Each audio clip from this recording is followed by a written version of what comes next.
architecture with the solution that Palo Alto has, it's able to process those traffic at the same time, so minimizing time it takes to process a single traffic. I think, yeah. And you also mentioned that all firewalls, both switch, both router, they have an architecture of three main architecture, which is the management plane, the Yes. control plane, and the Right. data plane. Yeah, you mentioned that as well. Right. Yeah. So in the management plane, should I go ahead or I should just okay? Yeah, that's fine. Yes, you can go ahead.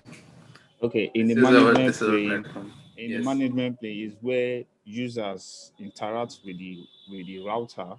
Where your GUI or your command prompts. However, in the control plane, that's where you have the policies, the configurations, and from the control plane, it sends those configurations, those policies to the data plane. And the data plane is where the Right. traffic moves from in and out of the device. Yeah, I think Yes. that's about all. Yeah. Right. Okay, guys. So, any questions about our previous session? Guys, any question?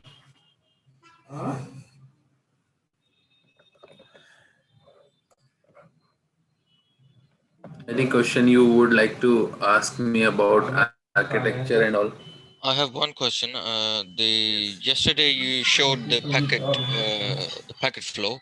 Is that Right. the packet flow in both ways, when coming from outside to inside and inside to outside? Yes. Okay. In that case, so for example, if we are allowing a port 80 from outside to come in from a specific IP address, and you said that if it's allowed, it wouldn't look anything past that. It will just allow the packet. So how does the Yes. packet inspection, when does that come into play? What if someone hijacks that session and put something else instead of port 80 and they put some other payload or something? How does that work? Right. So, guys, first of all, this is a kind of wrong scenario. Why? Because we never allow anyone to come from outside to inside interface, right? For that, we need to configure destination NAT first of all. So the right answer for this question is, your question is not appropriate as per me, right? If we are allowing a port number 80, for that we have a destination NAT. We must enable destination NAT feature into my firewall. Without that, it will definitely kind of security breach for your internal network, right?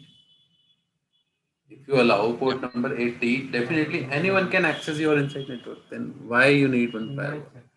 We don't need any firewall for that.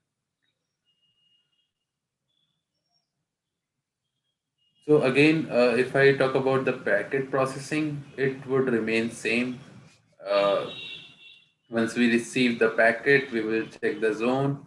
Again, in both ways, if any packet coming from outside to inside, whether it is going from inside to outside, the packet flow will remain same. So this would be the processing.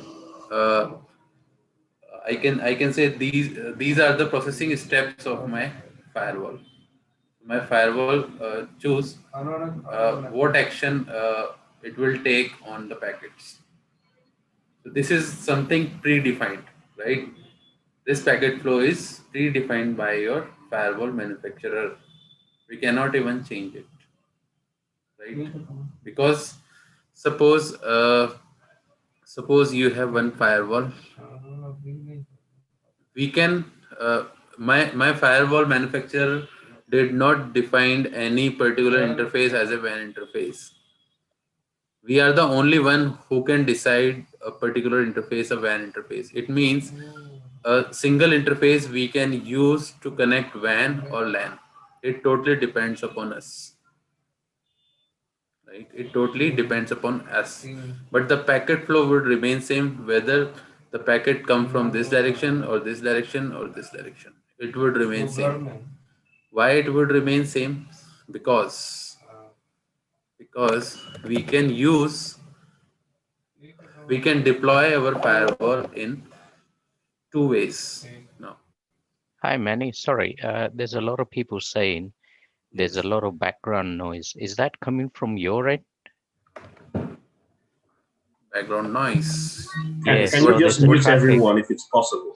traffic and everything else, and there's a background people talking as well. No. If you can mute everyone, I think Okay. Just do one thing. Let me mute my mic and check.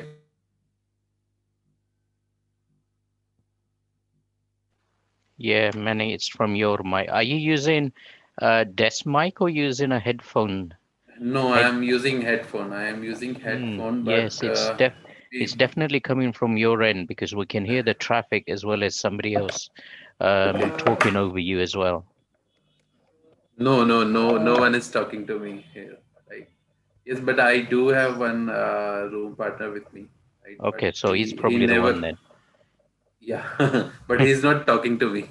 Okay, he's talking to somebody, and I think, and with that, there's Yes, traffic noise as well. sometimes, not Okay. every time. If he Okay. receive any kind of call and or, in that case, he would be talking to someone, right? Because this is the evening, guys. This is not a morning for me. If it is morning or just a journal shift, definitely I'll get one quiet room for me. Okay, so guys, let's start with today's session. And any more question about this packet flow? Any more question? No. Okay, so now in today's session, Hey, Sagar. Hello? yes, Sagar? Sagar may not be there or maybe there. Mani, so would Yes. you mind to send that note, what it's PowerPoint? PowerPoint slide or this book, right? Yes, We yes. we already share with you guys, but I'll check with the Sagar because Sagar handling all these things, right? All right. I'll check with the Good. Sagar and I'll inform him, right? So, So are I'm you going to, yeah, just let you know. sure? I'll let Thank you. him know. Yes, thank you very much. All right, guys. So let's move to the next topic for today's session. This is the day 3 of Palo Alto firewall training. Right now, yesterday we discussed about the architecture of my Palo Alto firewall. Now, today we are going to configure the interface of my firewall. Right now, my firewall has two interfaces. First is management interface and the second one is console interface. Now let me go back to the history and suppose you have one device over here, whether it is router, switch, firewall. So guys, my question is how we can configure this particular device, means what all are the ways to configure this device. Through management port, through web console port. Yes, what else? through GUI, SSH, and then telnet. First of all, we need to configure with CLI in CLI mode. Give the management IP, such a kind of. No, my question is how can I access this device? Means how many ways First we can console. access this device? First thing console. Second is a telnet or SSH.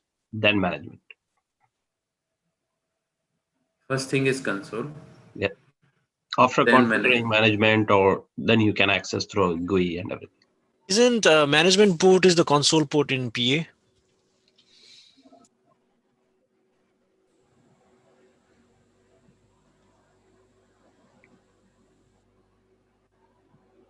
Then it would be the same port for management and for console port. But if I talk about PA 5000 series, then we have two different ports, right? We have two different ports. One is management port and the console port, right?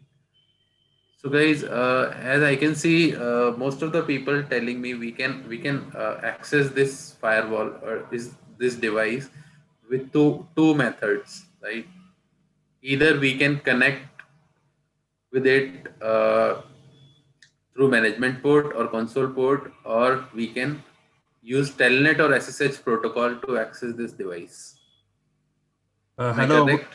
we can use HTTPS or HTTP.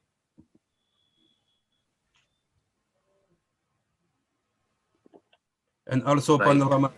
These are, yes.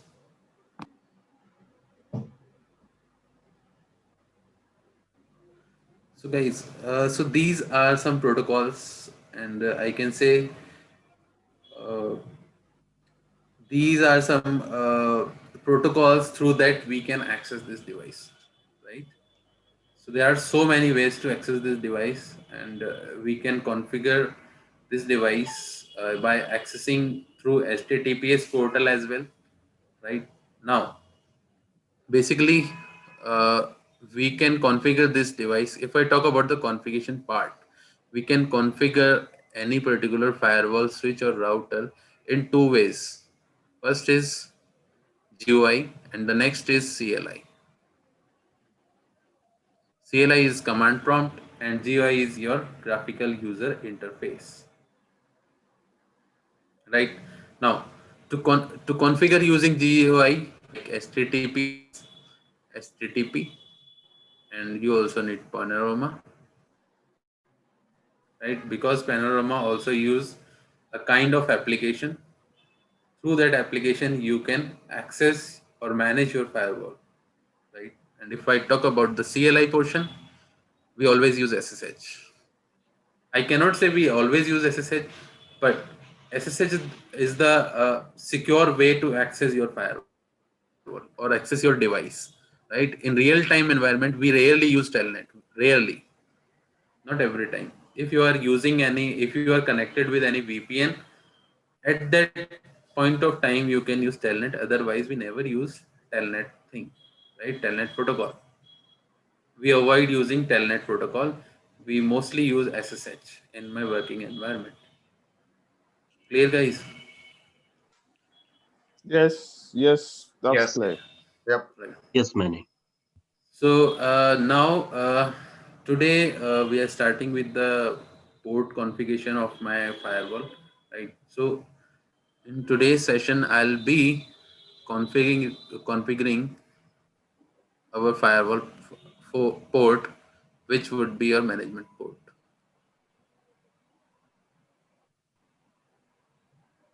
Now,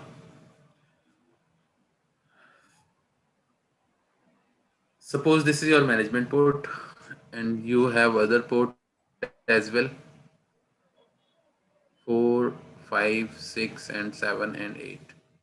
Right. Total, you have 8 more ports apart from your management port. And this is your console port. So, what's the difference between console port and management port? We use management port to configure the firewall configuration, and the console port that we're using for the initial configuration on the firewall.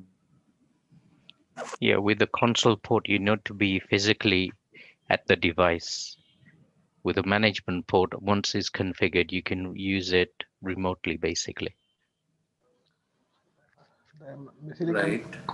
Yeah. console port access is out of band access, while management is in band access. Yes. Hello. Right. So Yes. I Yes. think the difference between the console port and the management port is that for the management ports, you're using HTTP and HTTPS, which is a different protocol. Why for the console port you're using SSH? So that's where you do your console, your command prompts. That's where you use mostly is just command prompts. Why for the management prompt you have a GUI interface where you can interact with the device. So, but for console port it's strictly command. Yeah. So let me change the scenario. Let's say this is port number 8. Can I connect a PC over here and take an access of this firewall? Can I do that? No. We can if Yes, you are I setting think up the I think IP. we can. We need to configure some, user VTY, and we need to define user credentials on that particular interface, and yes, we can access. Yes, it's possible. On that particular interface, I need to enable the SSH service. Yes, I mean, I mean, we need to configure under AAA, something like that. Not under AAA. We don't need AAA thing over here, right? We just need to enable the SSH and Telnet feature on this port. Once we enable this SSH feature on this port, we just need to use any software to connect with this port through this port, and we can configure the control plane of this device. Sorry, management plane of this device, right? So we have total 3 ways to connect with this device. If you are if you want to configure this device from your remote location, you can do SSH. Right? If you want GUI access of your device, just go and connect one cable with your management port and take the GUI access of your device through your browser. Right? So this is another option. This is good for remote location or remote access, right? And console port, as everyone telling me that we use it for initial configuration. Clear, guys? Yes. So port 8 can only be configured or can only be active once Locally you've done connected. the management port configuration or you've configured the port 80 to have SSH. Prior to that, you cannot connect directly on that port 8 and get management, correct? Is that what we are saying? Yes. Okay. That's Yes. clear then. So after your initial configuration, we can access. Sure. Initial configuration means you also have to enable SSH service on port number 8. After that Understood. services only, you would be able to Yes, SSH that or makes telnet sense. your. Sure. Okay. Right. So now we have 3 ways to access this device. Right, means each and every through each and every port we can access this device. Right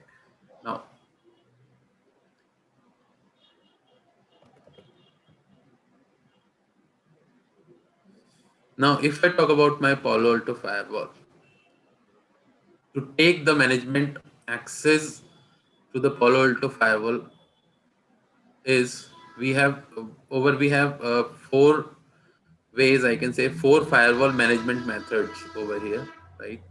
First method is web interface. Through web interface or GUI, by taking the GUI access of this device, we can add or remove some commands, right? We can change the configuration, we can modify the configuration, we can delete the configuration through the web interface.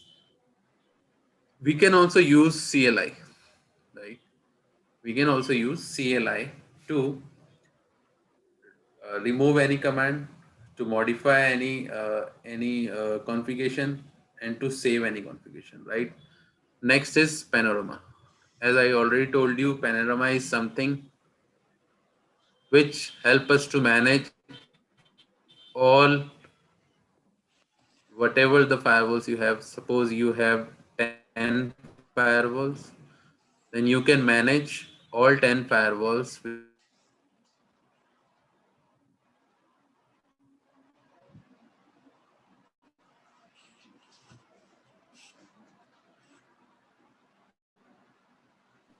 Panorama. Sorry. You can enable. We didn't. We lost you for a minute. Yeah.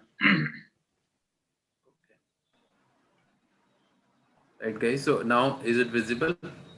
Yeah. Okay. So this is another feature, and another we have one more way, which is XML API, right? So now let's move to the ways. Now web interface. The web interface is used for configuration.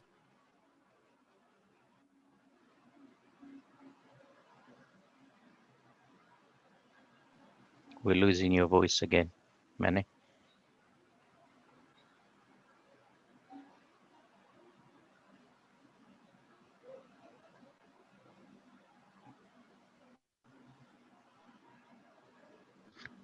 I think you are not audible. Is anyone audible to Mani? No, we've lost him. No. No. I think there is a internet fluctuation from his side.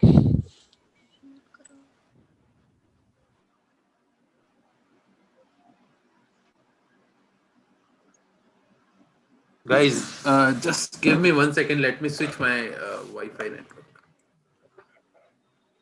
That would be helpful for everyone. Okay.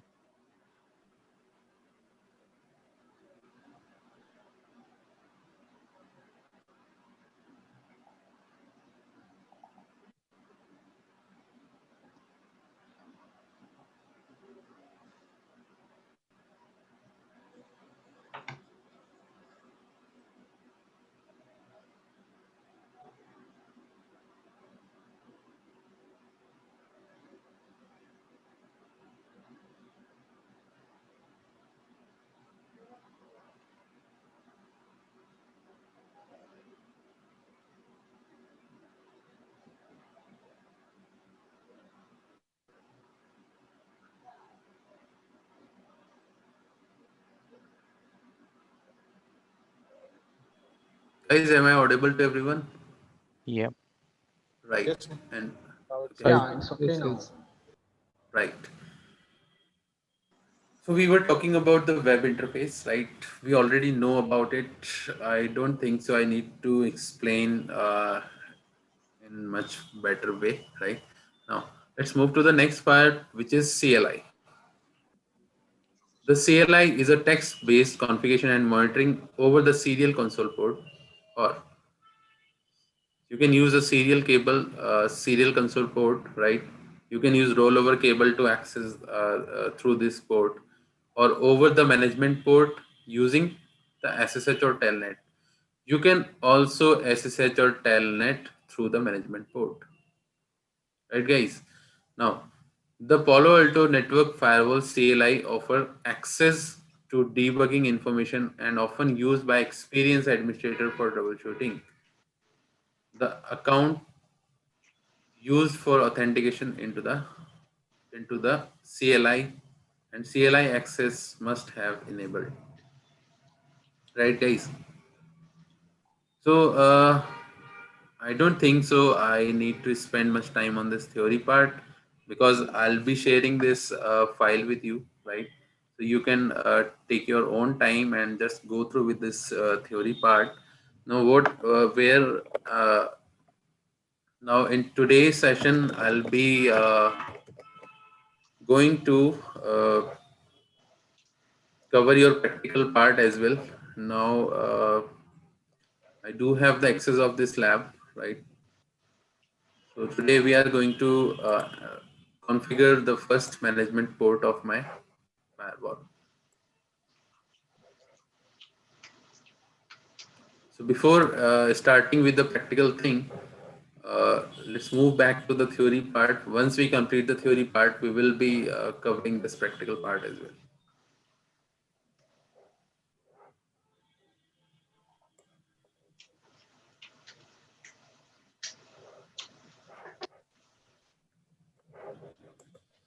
Now, the other way is CLI, right? The first way we already talked about is web interface, and the CLI, and the next one is Panorama. Now, Panorama is a Palo Alto network product that provides centralized web-based management, reporting, and logging for multiple firewalls. Right? Use Panorama for centralized policy and firewall management to increase operational efficiency in managing and maintaining a distributed network of firewall.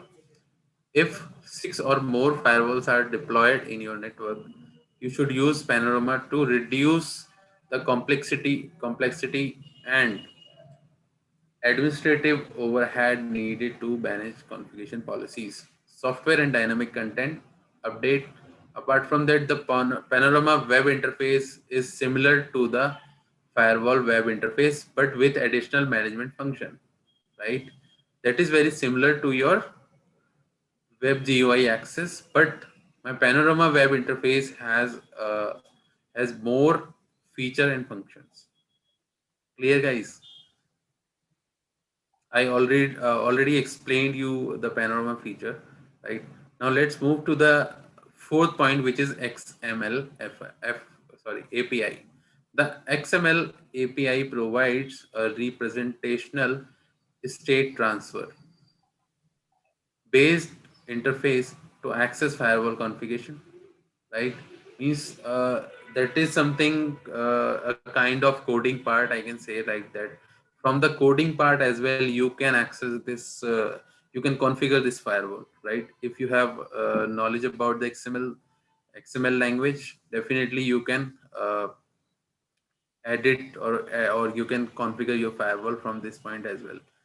Right now, based interface, uh, REST based interface to access firewall configuration, operational status, reports, and packet capture from our firewall. An API browser is available on the firewall at HTTPS firewall IP address /API.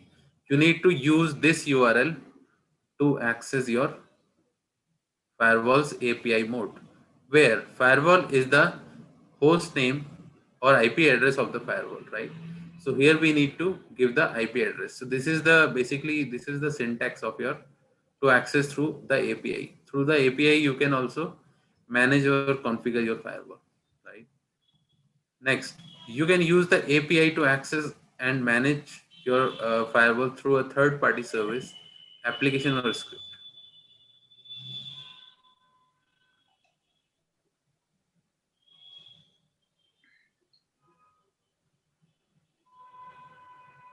The PAN OS XML API can be used to automate tasks, such as basically we use it for automation purpose, right? XML on our Palo Alto firewall. Now, create, update, and modify firewall and Panorama configurations. Apart from that, next point is execute operational mode commands such as restarting the system and validating the configuration, retrieve reports, manage user through user ID. Next is update dynamic object without having to modify or commit new configuration, right?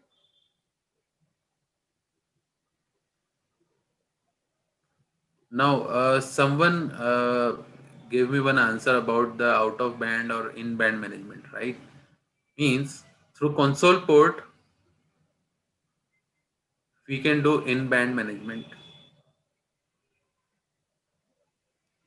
and with management port, we can do out of band, OOB, right? Out of band management. So here's the solution. I can say explanation. All Palo Alto network firewall provide an out of band management through management port that you can use to perform firewall administrator functions. You can use to perform firewall administration functions. The management port uses the control plane. Management port uses the control plane, thus separating the management functions of the firewall from network traffic processing function data plane. Right? We already done with these all things, right? But still I need to cover that up because this is the part of syllabus. Next, This separation between the control plane and data plane safeguards access to the firewall and enhance performance. When you use the web interface, you must perform all initial configuration tasks from the management port, even if you plan to use an in-band data port for managing your firewall. A serial console port also available to accomplish the initial configuration of the firewall using SSH or telnet.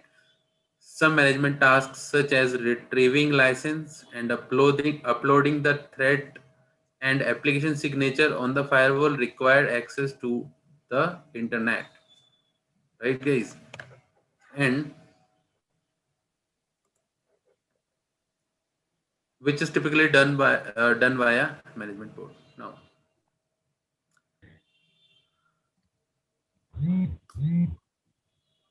Mani, to get can you explain the difference between in-band and out-band in real-time scenario?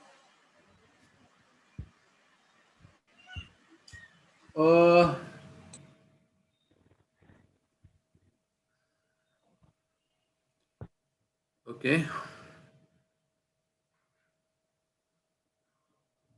So guys, let me find one example for you.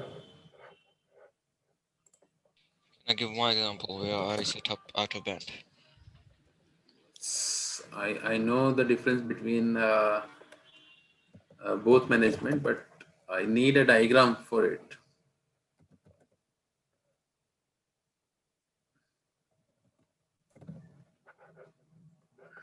Let me get one image for you.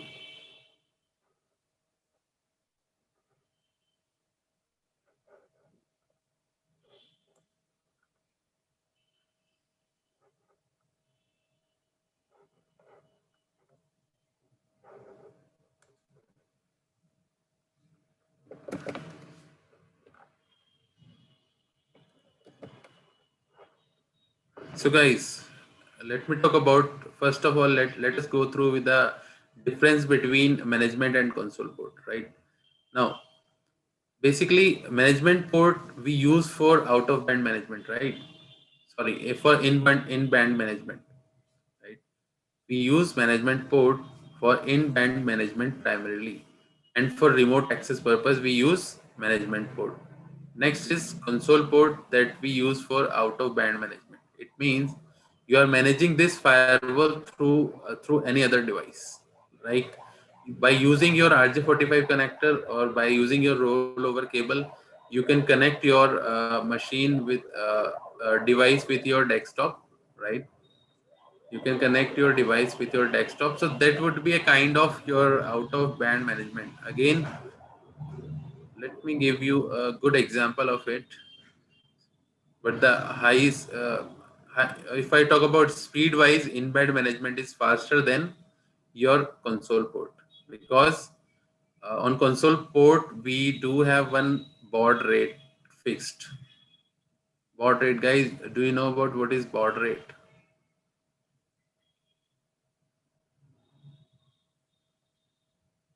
Yeah, this is something we set on when we serially. Manually, yes. Yeah, so it's about 9,200 or something. About. Yes. So guys, out of band means suppose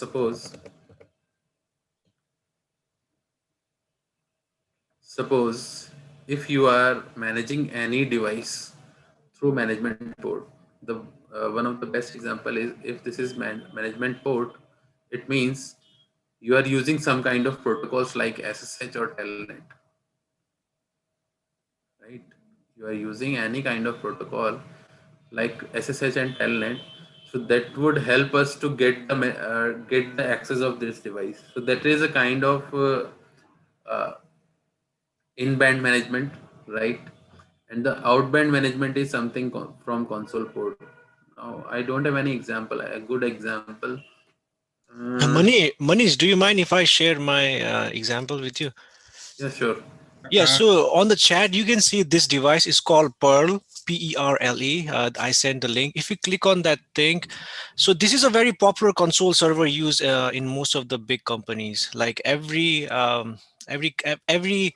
IDF would have this, And so this whole purpose is like connect to the console server, and usually those they have like you can put SIM card in them. So in case suppose your internet went down, right? But if you want to get access to the MDF or the IDF, you just remote into this device, and then this is connected to the console of all the switches and all the routers. So this is the example of out of band. Yeah, that's right. So this is Sandeep here. So basically, out of band is something in which your production network is not used for accessing the management console. Right. Yes, correct. Exactly. That's the correct definition of out of band. Out of band and in band both can be in production, but it depends on how you segregate them using the VLANs. Basically, I think for in band, every networking device have some feature which is called basically DCN.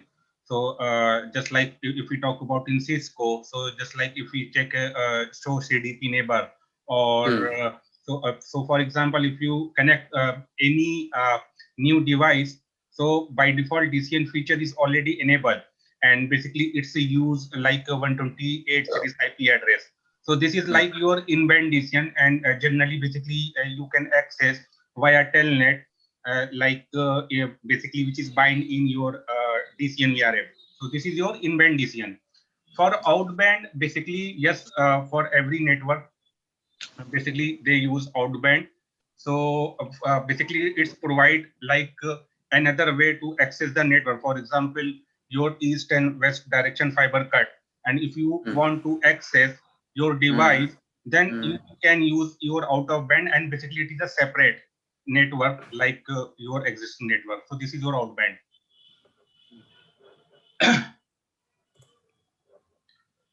Right, again the same thing with different words. Like no, Mani, you are saying console is the out of band management, right?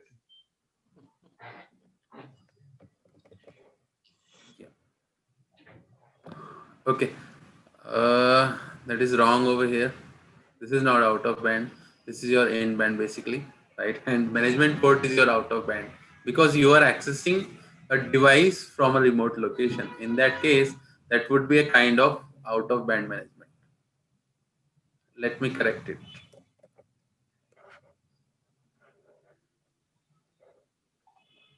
Guys, any more question about in band and out of band management?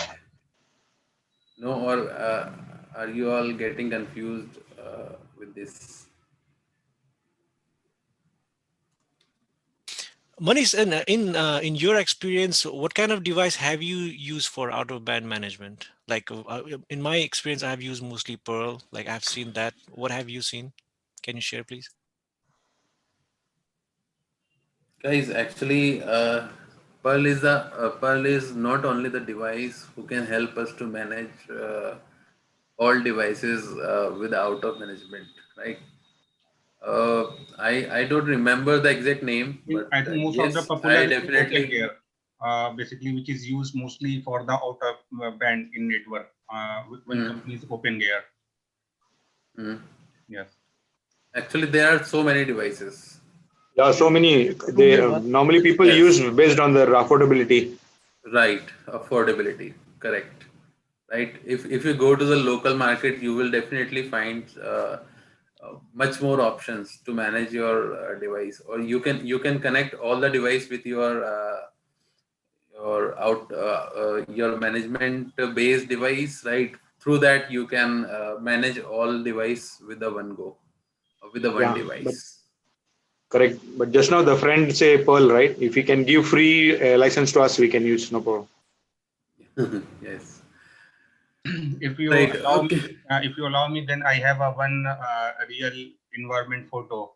Basically, how to connect out of band into a physical router. I think scenario is same. Yeah. So guys, I think we are going out of the topic. Syllabus, right. Yes. So basically, I mean, out of band is something. What I earlier said, like in case supposing we are managing a firewall over the internet link, and if that internet link for some reason gets chokes up, and right. then In short, we lose our connectivity, so we cannot manage that firewall. So there is in the production network we have a device such as the Pearl or any other out of band device. So that device which will have a broadband connection as a backup, and that connection we will connect on that device to access our firewall, to manage our firewall. Right. Yeah, it's right. Just like a redundancy to the management Yes. port. Management port, right? And that broadband connection, it would be purely management access. There would be no production traffic would be flowing from there. Yes.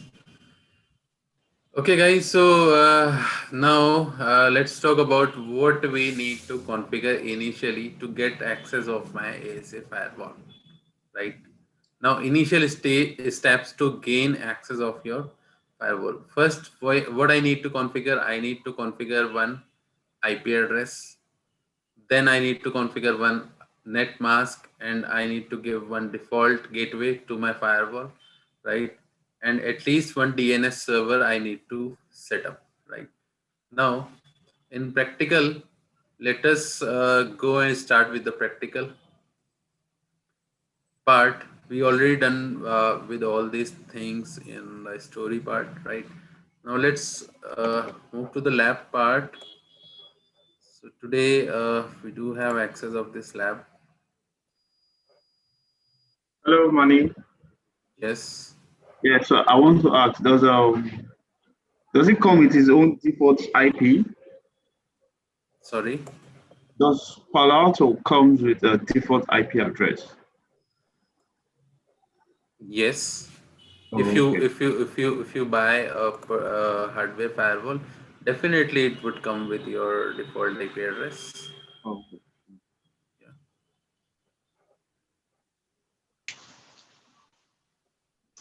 Guys, okay.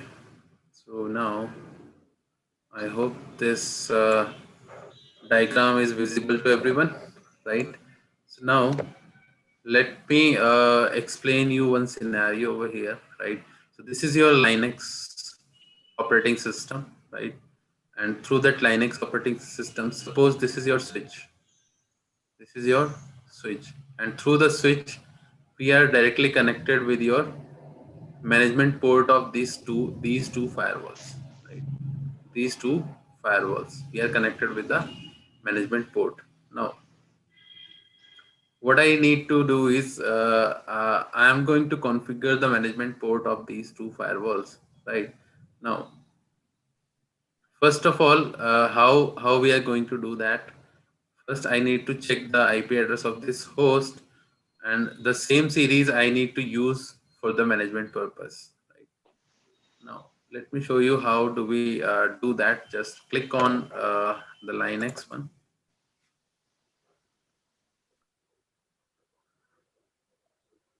Once you click on this icon, you will also get this type of window if you are using the same lab. Right?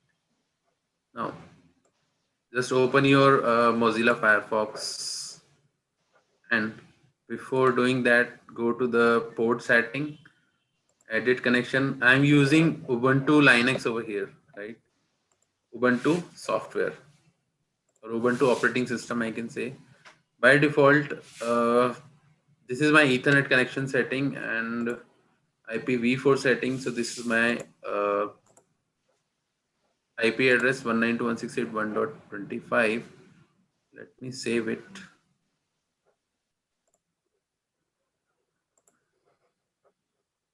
Just hold on a second.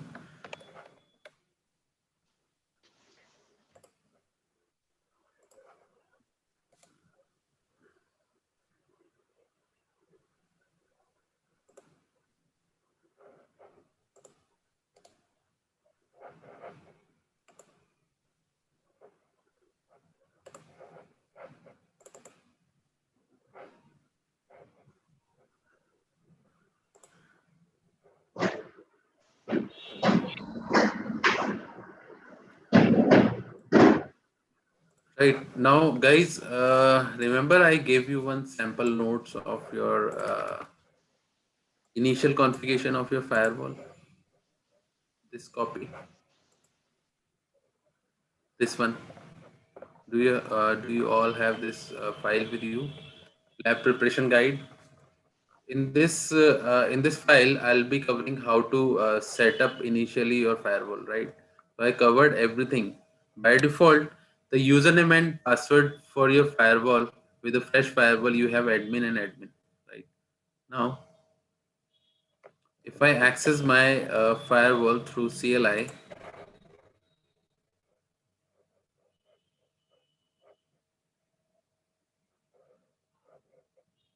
just power on these two firewall, then click on double click on it. Once you double click on it,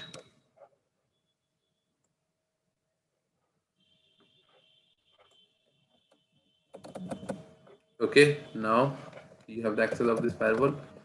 Admin, by default, the password is admin for the admin account.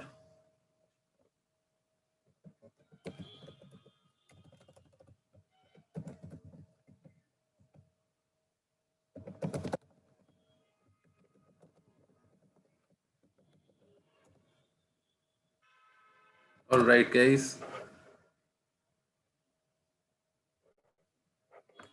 Let me try one more time.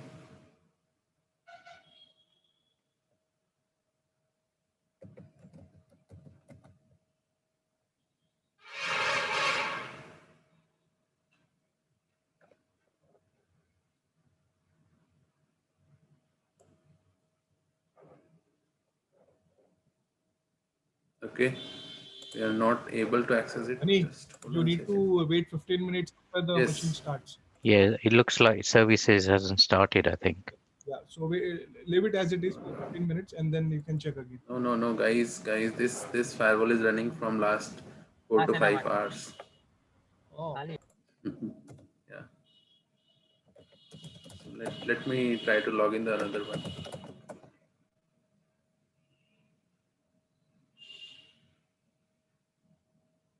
So my firewall already has got this IP, right? 192.168.0.159.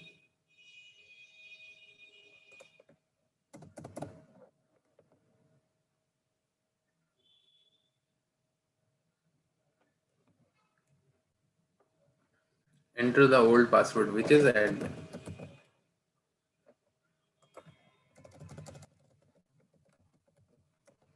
Enter. Enter the new password.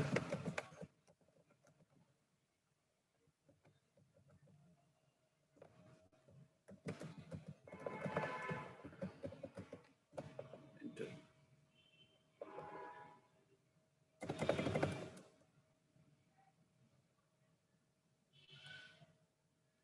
So basically what we are going to do is we are going to configure the management interface of my firewall, right? Now I have the access of Palo Alto 2 firewall, CLI, right? I'm accessing the second firewall, which is on the right side of your diagram, right?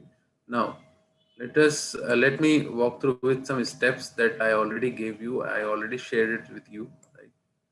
So this is your initial configuration steps where we have gone through with the username and password part, right? So this is your default username and default password, which would be set it up by your Palo Alto manufacturer, right? This is your default username, default password. Now, we have one command which is show interface management, right? Through this command, you can check what IP address registered with your management interface, right? Now, let me use this command. Show management interface. You don't need to hit tab.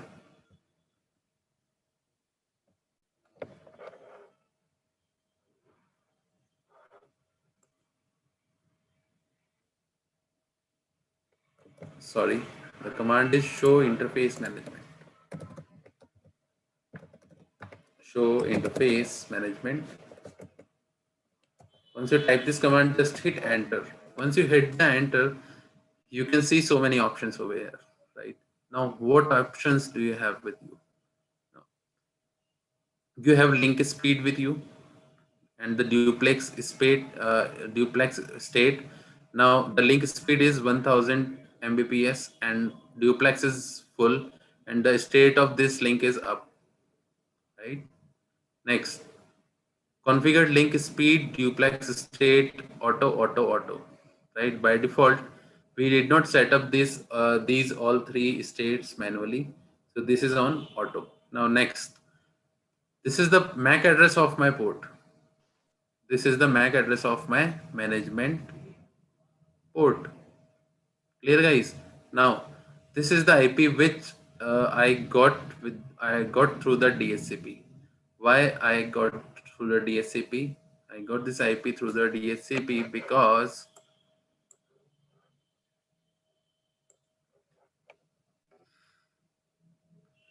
on the left hand side you can see this is my kind of switch. This is my switch, and we use this switch to get the IP address.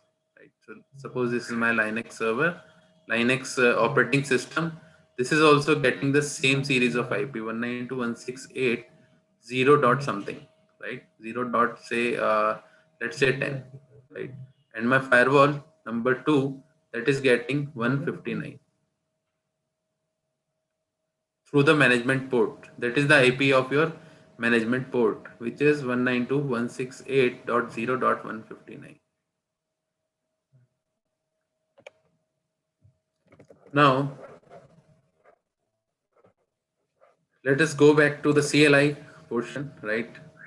Because guys, we are using a virtual device. That is the reason I need to configure the management port through the CLI first. After the CLI Mani, configuration, Mani, one sec. Just now you gave the command, right? After the command, can we do a question mark? yes, you can do that. Definitely. Can you show it? Yes, for sure. So anytime we've stuck, we will know what to do. Yes, show interface question mark. You have all the commands over here, right? You can use all hardware and management or logical, all the commands as per your requirement. Let me show you one more time. Show question mark. Again, it is similar to the Cisco devices. Also, you can use the tab. Use your tab to complete the command. Show INT. Now I am pressing the tab button. Right? It works in the same way. Next is management. Show interface management. Right? Now here you can see this is the address that you got from your DHCP server. Right? And you also got one link local address. This is your link local IPv6 address. So, and the next is byte received on this interface. You are getting all the information, all the counter of this interface. Receiving bytes and transmitted by bytes through this interface. Packet received on this interface. Packet transmitted on this interface. Right. Now, guys, I would like to change the IP address of this interface. Right. So now how we can change the interface IP address? Let's move to the next part where change your management IP interface according to the topology, right? Now, go to the configuration mode. To go to the configuration mode, I need to type the configure command. Like in your router, Cisco routers, you need to type enable command to go to the configuration mode, or user exec mode, I can say like that, right? Now, once you go to the configuration mode, change the IP address of the management port. To change the IP address of your management port, you need to enter one command, which is set device config system IP-address 192.168.10.100, right?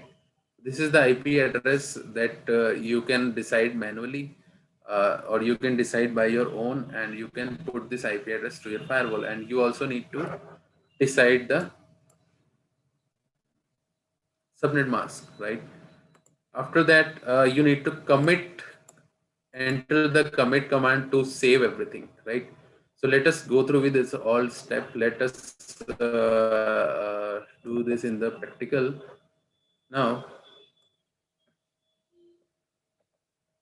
so now what I'm going to do is I'm going to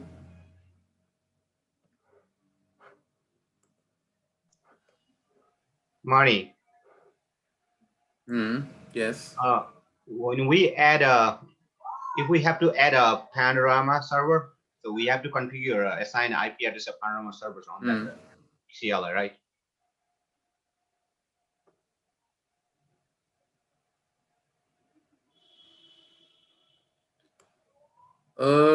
Guys, I need to check with it because if I talk about the Panorama thing, that has a very advanced features with them, right?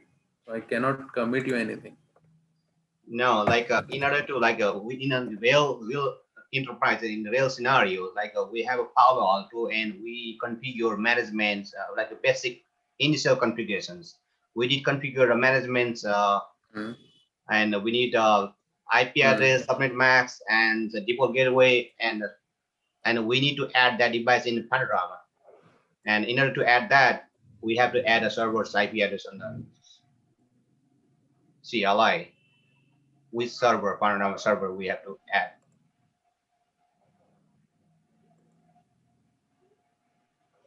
Maybe I'm not sure about the Panorama. All right. For Panorama, definitely the management has to be configured as well. Yeah, we can configure in Panorama. Yes, maybe or maybe not. Yeah. So guys, okay.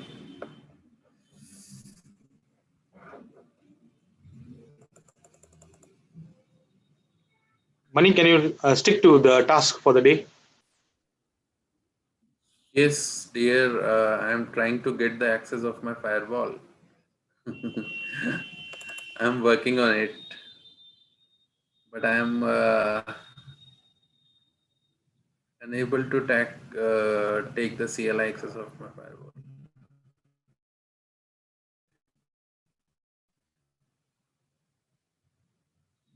It is taking time, basically.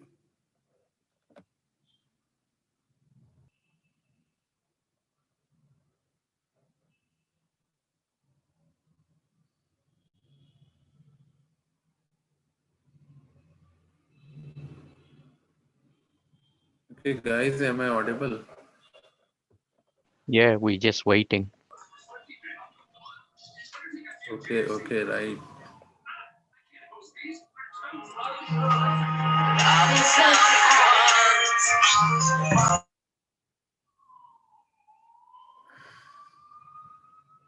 Sagar, are we connected?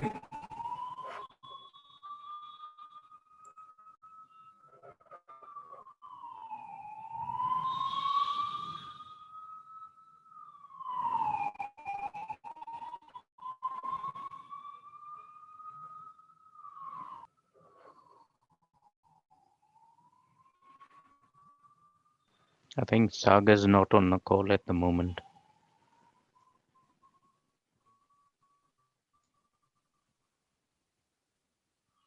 Yes, right. Actually, I am trying to access my net. I am getting the access, but I am not able to type anything to my command prompt.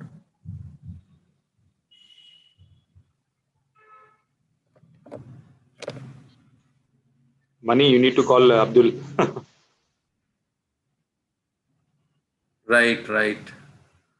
I need the my lab trainer over here. In that case.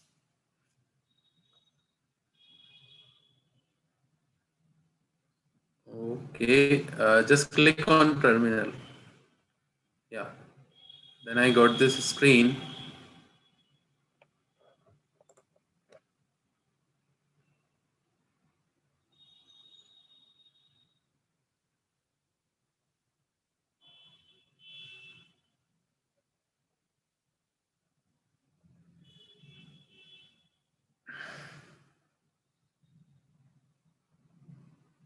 I don't know what is going on, guys.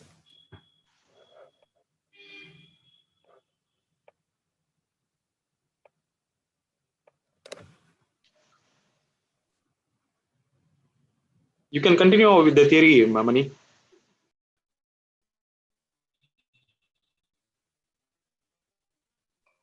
Yes, I agree. You can continue with theory.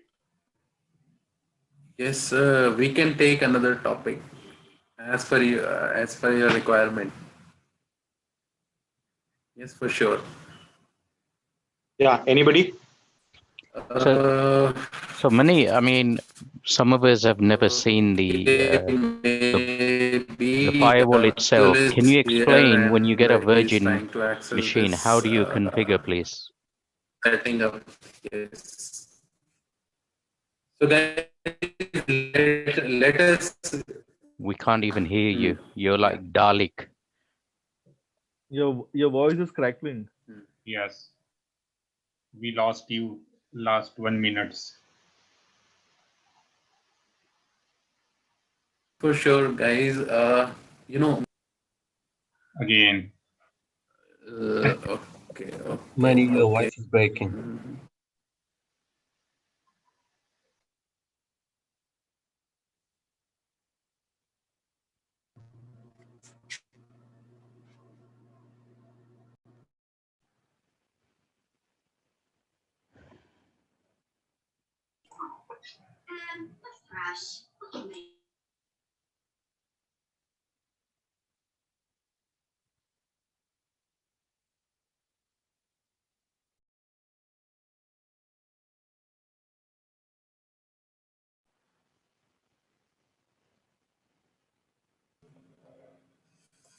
Guys, are Michael, we connected again? Yeah.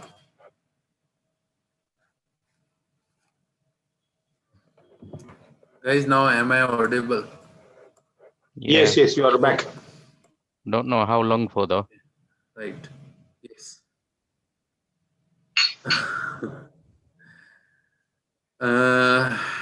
Okay. Now, where will we? Yeah.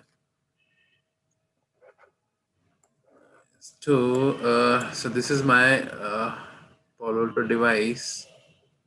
Now, let's jump back to the configuration part. Now, I need to type the command which is configure. Right. And hit enter. Once you hit enter, you are in now you are in the configuration mode, right? Now the next command you have to enter to set your management IP is set device config system IP address, and then you need to define the IP address.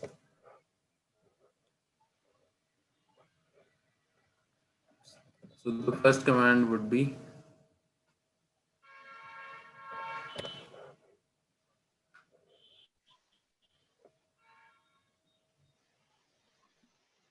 guys, are you getting my voice properly? No, it's breaking still.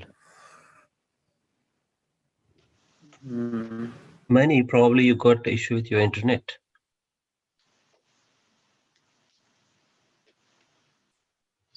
Yes, because when you change your screen, so basically it is stuck, and yes, again, we lost you. Remote desktop connection.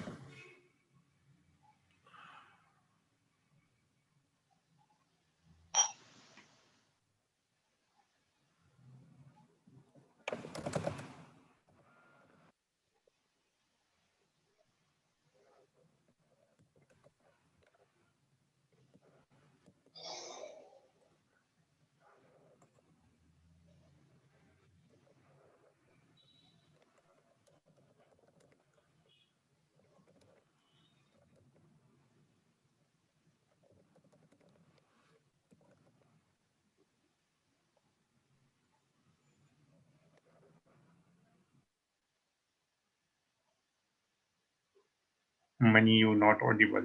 Yes, right. I am not saying anything. I'm just trying to get the access of this firewall. Right.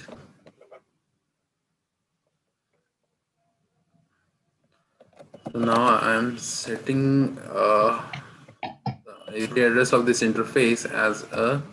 So now the command to set the interface IP address is set device config system IP system IP hyphen address, then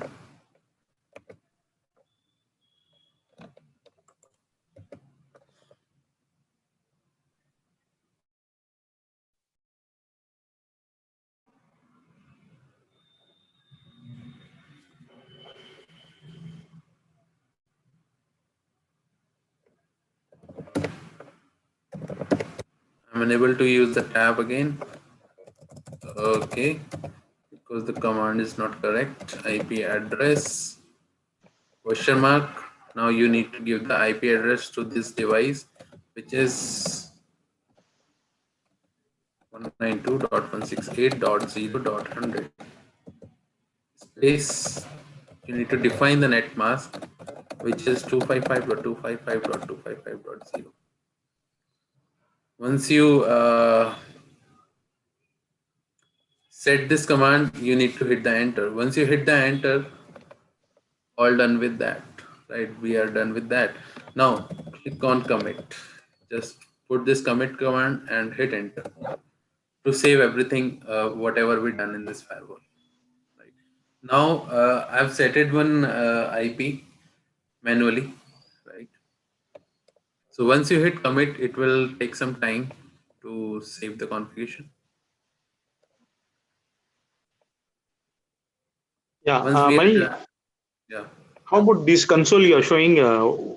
Can you just give some extra information on the console, like what kind of modes it has or something like that? What kind of modes, like what? No, like in network router we have modes, right? So this firewall console CLI, what you have any modes in that, like configuration mode and just one single mode? Okay, configuration mode and user exec mode. Okay, guys, again, it is same like your Cisco router, right?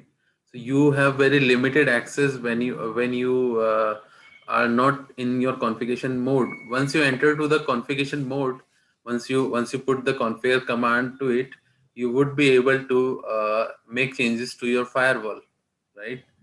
Without your configuration command, you would be able to check some show commands, right? Or you would be able to check your firewall. Means you can check how many interface we have over here, right? And we can say that we use the normal prompt for the monitoring purpose only, right? So this is again this is a kind of my Cisco router only. So I don't think so. I don't have much words on this, right? Now, guys, let me go through with one good topic. Can anybody suggest We're losing you again, Mani. I'm Sir, facing some issues with my lab. Yeah. architect wise, if we can guide, no, like firewalls, where to exactly, like there are two scenarios no, you described yesterday. That was like the gateway is your PE device. In some cases, gateway are your firewall devices. Okay, and Yes. so Yes. and then you also spoke about higher availability. So what scenarios? What is the ideal choice? Or probably any topic, any theoretical topic, no, which you can, which will be an important subject in the future lectures.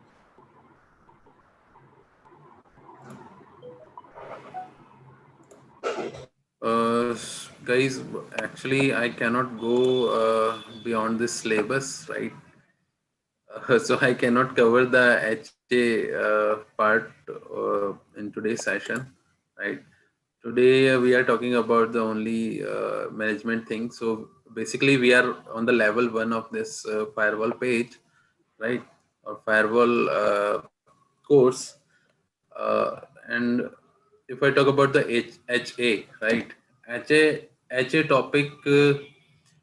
We will do after around once we complete 75 or 85 percent of syllabus.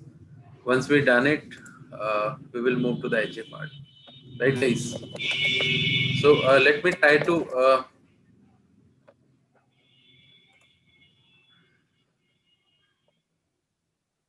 open a terminal.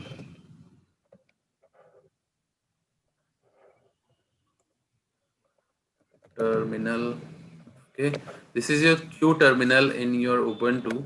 This is a kind of your CMD in your Windows machine, right? Now you can test.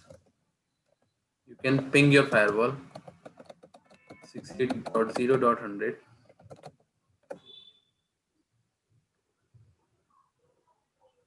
Unreachable. Now let me try with another IP which we have got through my DHCP server, which is 159. Right, I'm getting the ping reply from my firewall, right? Let me minimize it, guys. Let us go back to the scenario or go back to the frame. So this is my Palo Alto Firewall 2. This is my Windows machine or Linux machine, right? Ubuntu operating system IP address is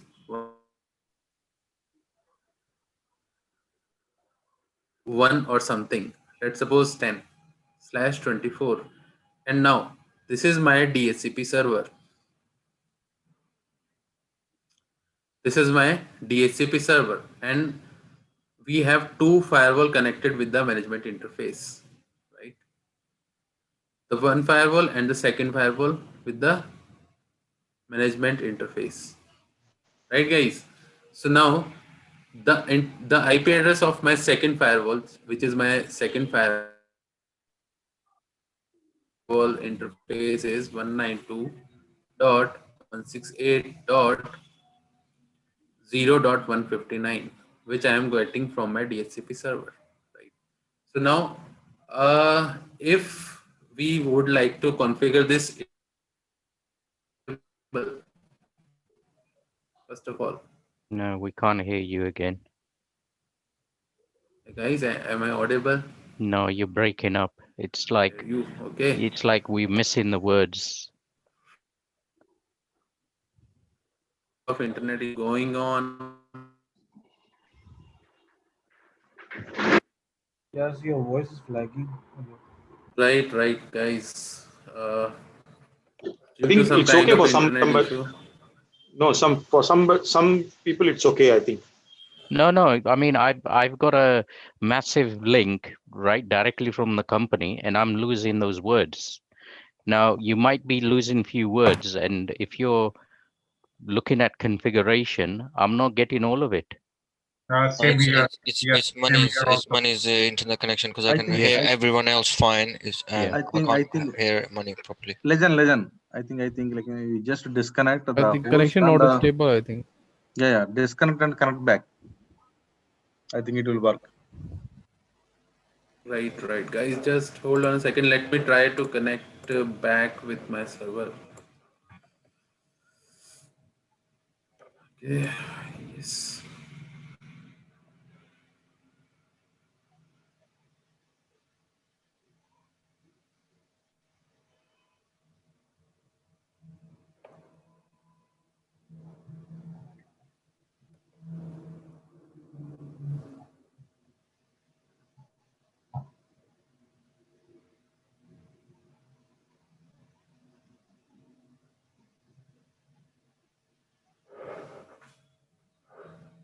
All right, guys. Now I hope my screen is visible again. No, it's I think still I'm not getting loaded. Your screen's not loaded yes. still. Right. Yeah, now it's loaded. I don't know why it is getting slow. I don't know the reason behind it. Money, Okay. can you check your internet speed? Yes, dear. I tried. I switched my two other networks. Right. Do you not have mobile data that you could connect your laptop to? Yes, I do have 3 ISPs with me. I tried everyone. Okay. But still I am facing this issue. I don't know why. See on the right hand side, so this is my Wi-Fi adapter. I am connected with. This is my another ISP. This is my another ISP, and this is my third ISP.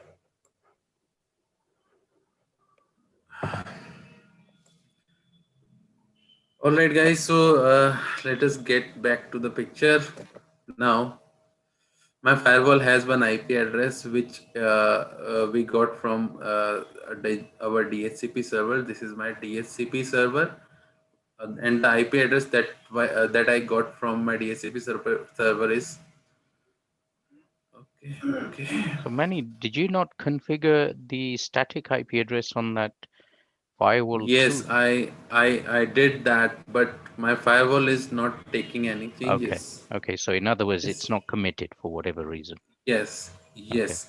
So now in that case, what I'll do is I'll use the default IP address to access my firewall. Okay. Right, guys. So now, okay, I do have. I can do this practical into my own laptop now.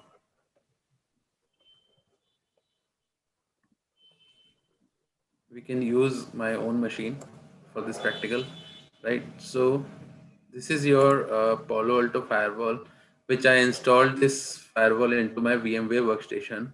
Let me power it on. Once I click on power button, so now my firewall getting.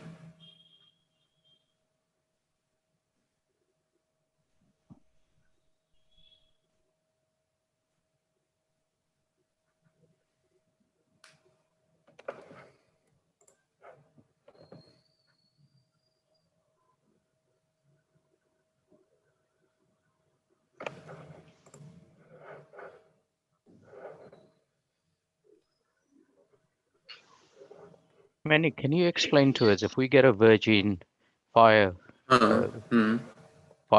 coming out of the box, what is the first thing, or how? I mean, there's probably some other people who have never configured the firewall. So when you, I know it depends on what model, but generally, are we able to connect it directly with the Ethernet and start configuring, or you would have to use a console in order to configure the basic parameters, basically? Right. Once you get one brand new firewall with you, right? Yeah. You need to get one system or desktop or laptop with you, right? Sure. To And connect it. you need to, yes, you need to use one console cable, right? Okay. And you need to get the access from the console cable. Now we have one default IP set it up with this firewall, right? Which they mentioned with the manual of the firewall. You will find that default IP address with that firewall manual, which is like I think 192.168.1.99. I'm not sure about this IP address, Sure. but they already set it up one IP address on your console port, right? You will find this IP address on the firewall manual, right? Or you can use the internet, or you can search it over the internet, because the all firewalls, like if I talk about Fortigate firewall, ASA firewall, every firewall comes up with a default IP address, right? Through that IP address, you can connect with your console cable. Once you connect with your console cable, you would be able to take the GUI access of your firewall. Once you take the GUI access of your firewall, now the next thing you have to do is you have to configure the management interface IP address, right? Once you get the GUI access of your firewall, you have to configure the management interface. Suppose I am giving one IP address. This is my management interface IP address 10.1.1/24, right? 10.1.1.1/24. This would be your management interface IP address, right, guys? Yeah. Now, So once you've done that, you'll be able to use the web interface in order to get to the management. Is that what you're saying? Yes. Okay. Once you configure this management interface, you don't need you don't need a require console. to access. Yes, you don't need a console port to access your firewall. Means now you can access your firewall through the remote location by using your management port or by using the console port. Right. If you are sitting with your firewall, you can use console port. Okay.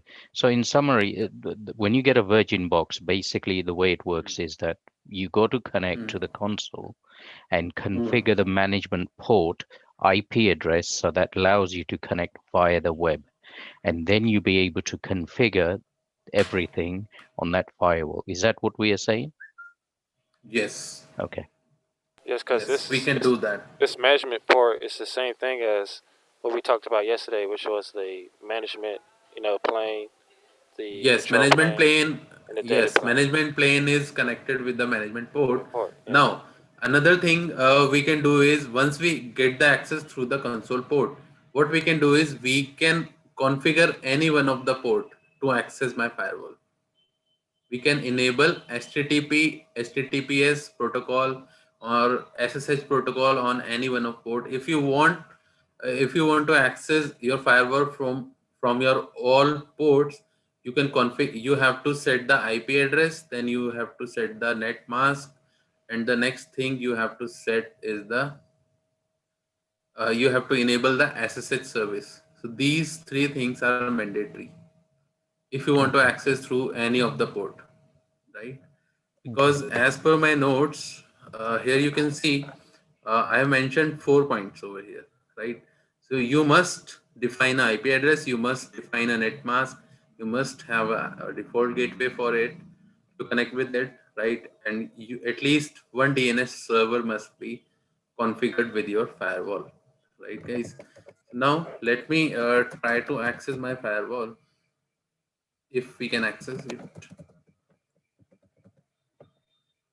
Okay, my firewall is still booting.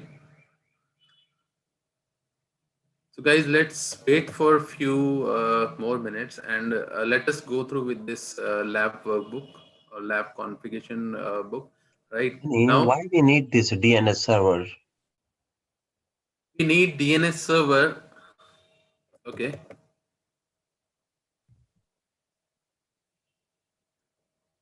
Good question.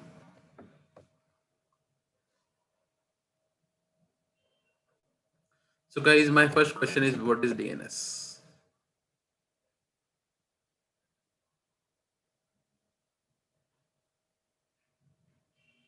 What is DNS? Domain name server. Domain name server, right? How does it work? It resolve IP name to IP to name.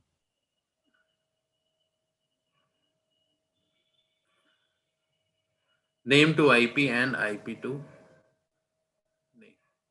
This is the basic task of your DNS server. It means, for example, you can access your www.google.com with this syntax, or either you can use this syntax or URL, or you can use a specific IP like not 10.10.10. The IP address of your Google server is 8.8.8.8, right? And also, we do have one more IP address of my Google server, which is 4.4.4.2, right? So these all two are my default Google server IP address. Now, why I need to configure a DNS IP address to my firewall? The reason behind that is, suppose this is my firewall, and we have 3 ports. This is my first port, which is the part of your inside network, and this is my WAN port. This is your LAN port. This is my WAN port, which is connected with the internet, right? Now, to communicate with the internet, we must have one DNS server with us, right? We must configure a DNS server so so that we can resolve the name to IP and IP to name, right? Now my Google server has a kind of good database, right? My Google server has a good database of website and so on, right? So if I define, suppose this is your server, right? This is your Google server. The IP address of this Google server is 8.8.8.8, right? And this is my WAN interface. And suppose this is my firewall, and we defined one DNS IP address which is 8.8.8.8, right? We defined this IP address 8.8.8.8. Clear, guys? Once we define that IP address to my firewall, in case of any reachability kind of thing, suppose to resolve Resolving any basically. particular, Yep. yes, to resolve any particular name into IP or IP into name, my firewall will reach on this destination, right? My firewall will send the packet towards the Google server, and my Google server will resolve the name and redirect it to the particular server. That is why we use the DNS. That is the reason we must have to enter the DNS IP address to my firewall, so that we can resolve the name and the IP address. Right. Without that, we won't be able to reach internet. I can say like that. We must have a DNS server with us to get the internet connectivity, right? Otherwise, my WAN port will not work properly, I can say, in other words, and we won't be able to access the internet without DNS server. That is the reason they have mandatory requirement to access, to configure your DNS server address over here. Thanks, Mani.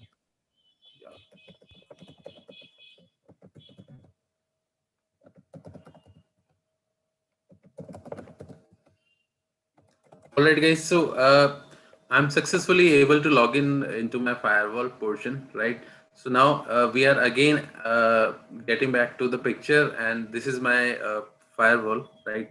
Now let me show you the management interface IP of my firewall. So the command to check the management IP interface is show interface management. Just hit enter.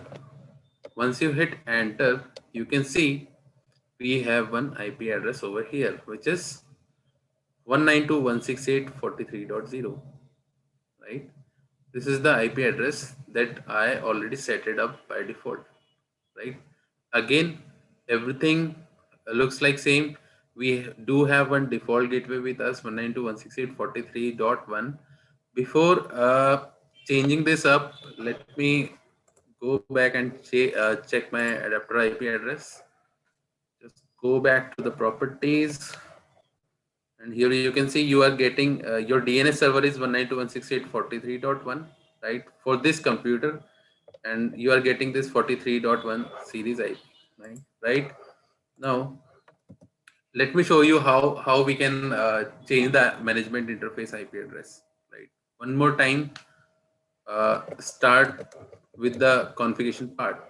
Now, to configure the IP address of your management port, this is just a simple command that you need to enter. So the command is set. Okay, before entering the command, you need to go to the configuration mode, right? So you can type configure command. Let me verify one more thing, right? So this is your user exec mode. I can say like that. This is your user exec mode. Just put the question mark before it, right? Now you cannot find any command which help us to configure this firewall, right? We have clear command over here, exit command, find ftp. We can ping from this point, right? We can set anything apart from them.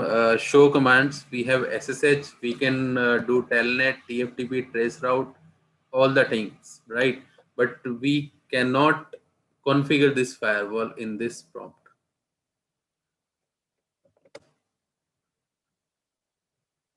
We are on greater than portion, right? Or I can say you are in user exec mode. User exec mode. In this mode, you won't be able to configure your firewall. If you want to configure your firewall, you need to enter to the configuration part. So you need to enter one command which is configure. Just hit tab to enter to the configuration mode and hit enter. Right now, once you entered this command, it says entering configuration mode.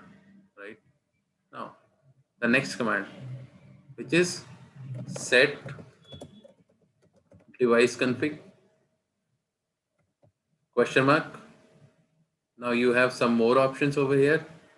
System question mark. Now you have a lots of option here, right? So we can choose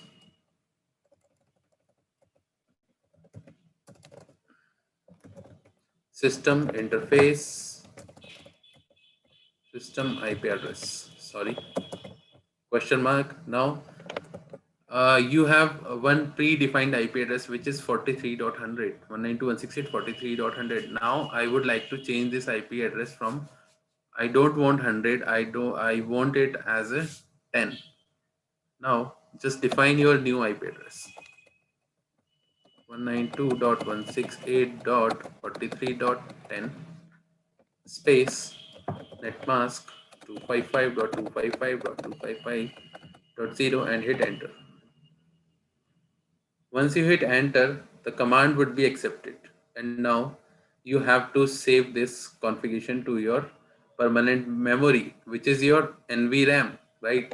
Once you type commit command and just hit enter, now your firewall is changing, making the changes save, right? Now my firewall applying the changes.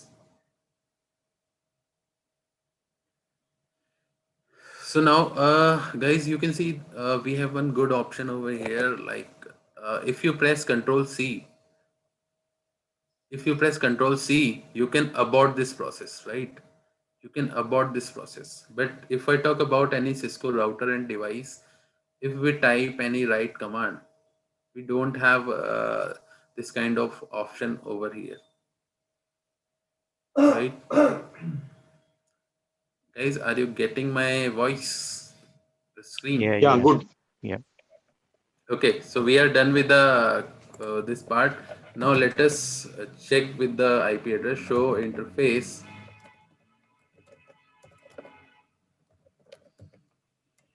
Okay, for that command we have to get back to the user exec mode, show interface management. Now the IP address of your interface is 192.168.43.10.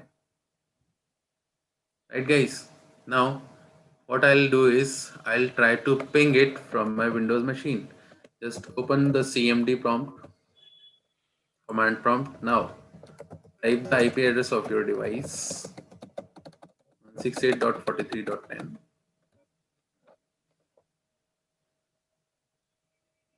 Okay, it is working now. So we already configured the management interface of my device, right? Now just open your browser so that we can take the GUI access of my device.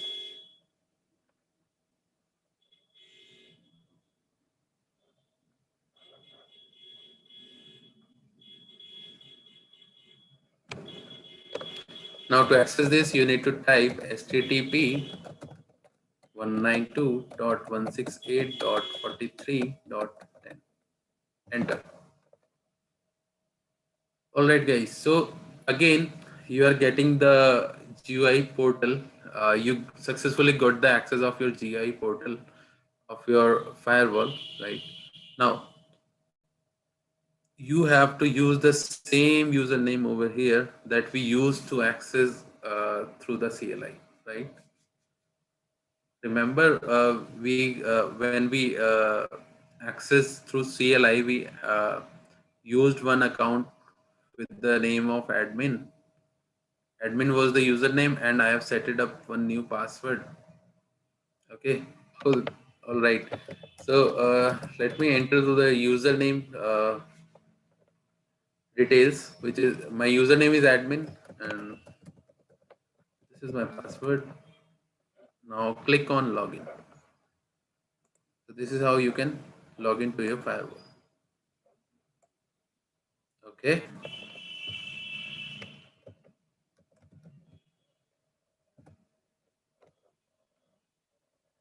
Okay, guys. Once you enter a perfect username and password combination, you will get this message. Warning. Your device is still configured with the default admin account credentials. Please change your password prior to deployment. Right.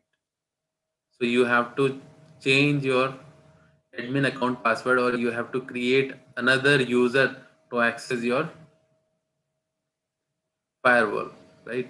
So whenever you use admin account, you will get this message, get this warning message, because you are using the admin account, right? Once you click on OK, you will you can see the dashboard of your firewall now.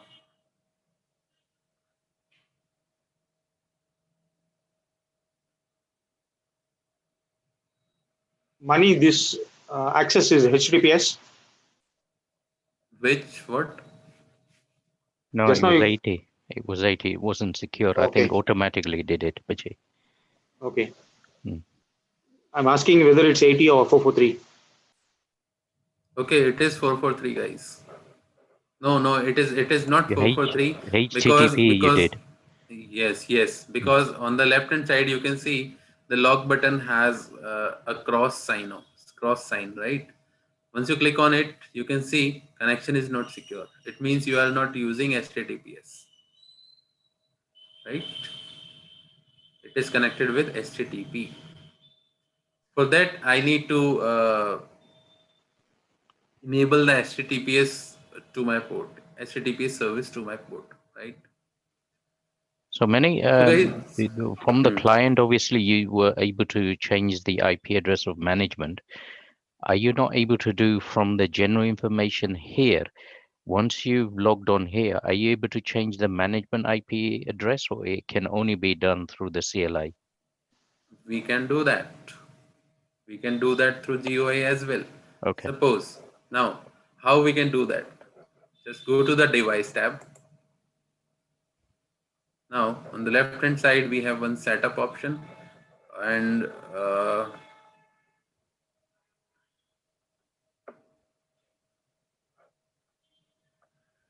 okay, sorry. This is my interface tab. On the interface tab, you can see we have one management port which is enabled, and the speed is auto negotiate. This is the IP address, and the services that we already enabled on this interface are these. Now, once you click on management interface, let us change it to 11. This should be 11, right? Many don't do that because then it will take another 5 minutes for it to take effect. But just what is the general question? Is it doable? That's all we need to know, please. Yes, we Yeah, can do that's that. fine. Don't That's don't fine. worry about it. It won't take 5 minutes. It just take 1 minute, not more than that, right? Mhm. Just click on OK, and now you need to commit. Without commit, it cannot make any changes. Click on commit, right? And now once again click on commit. Once you click on commit, you can see the status of your task. Now it's in progress. 55 and 100. 75, 98.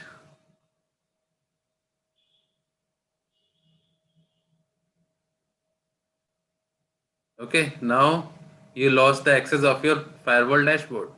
Why? Different IP. Because the IP address of changed. HTTP, sorry, 192.168.43.11. Enter.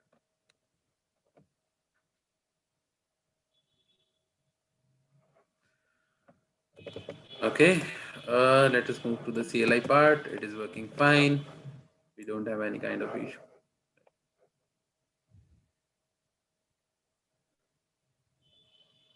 We can do one more thing. CMD, try to ping 192.168.43.11. Refresh your page. Now you got the access. Yeah.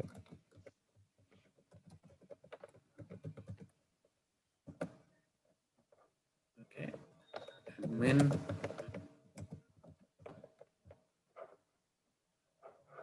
Okay.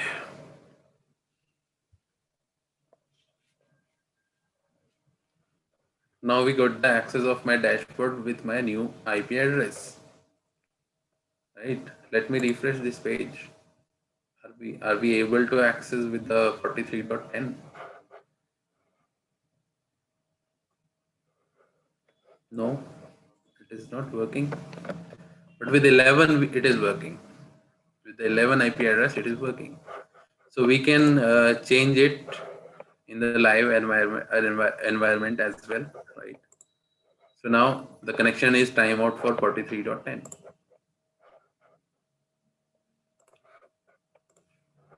All right, guys. So this is how we can change the configuration of my management interface, right? Now, if I talk about my lab workbook now, we can verify it through the show command. So now to check it through the CLI, run show interface management, you have to run this command. Once you run this command, you will get this output.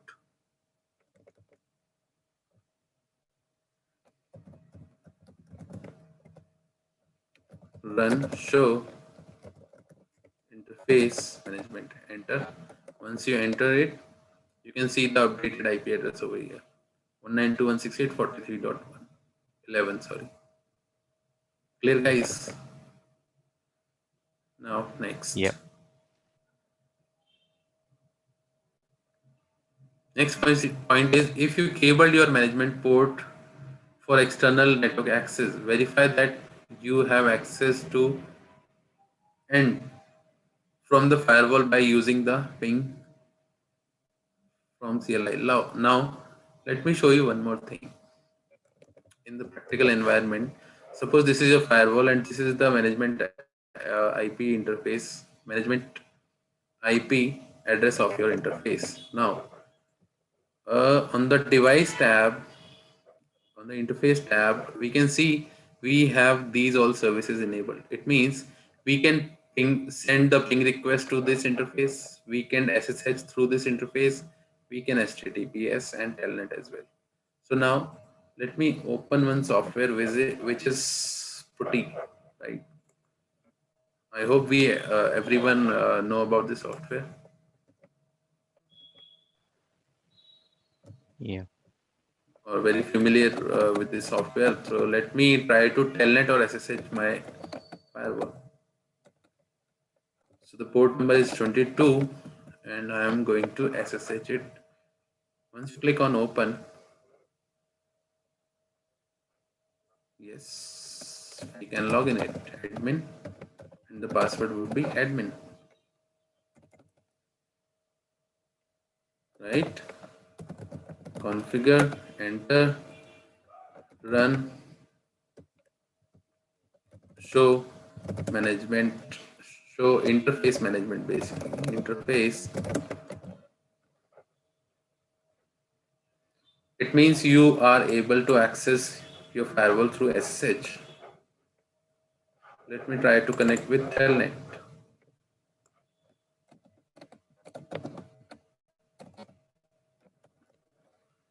.10. Telnet is port number 23. Open. It should be 11 there, Mani. Yes.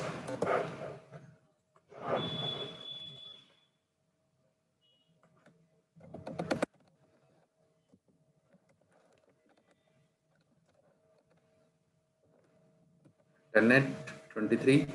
Enter. Again, we are able to get the access of my firewall.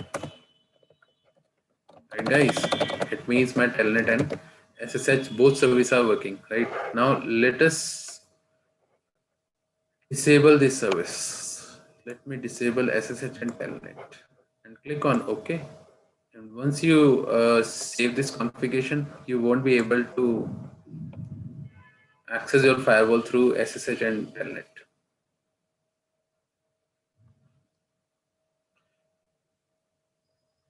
We can do these all practical in my live firewall or live environment.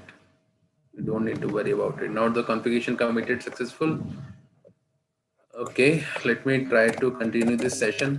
Yes, still my session is power on, but let me send another request to my firewall to create the session.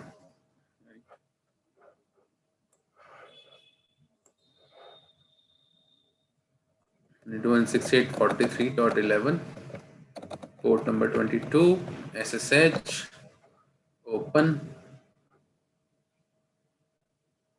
No, it's not working. Why? Because we disabled SSH and Telnet services on my firewall, on my management interface. That is the reason we are not able to manage my firewall. Right? So it's not working. See, it's saying inactive. It is not working. We can do one more thing. 192.168.43.11, 23, and the telnet request. Open up. Okay, not working. All right, guys. Let me do one more thing. Try with HTTPS 192.168.43.11. Working. So, guys, network error. It means you are not able to telnet your firewall. Now we are accessing my firewall through HTTPS. Why I am getting this error? I'm getting this error because yes, due to certificate, my browser don't have a certificate, valid certificate to access this firewall. On this point, you can see connection is not secure, or you are getting a warning page, potential security risk ahead. So if you want to take risk, go to the advanced tab and accept and go ahead with your own risk. Once you click on advanced, accept the risk and continue. Once you click on the accept,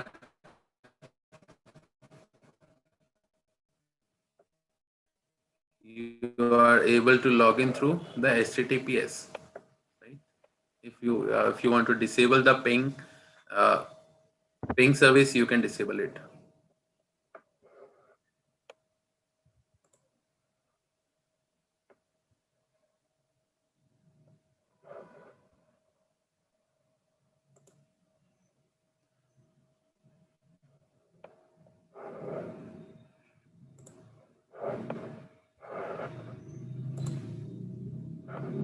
So guys, I am enabling telnet and SSH service on this port, so that in future we can access this device through these two services as well, or by using these two protocols. Right now, the next task for the day is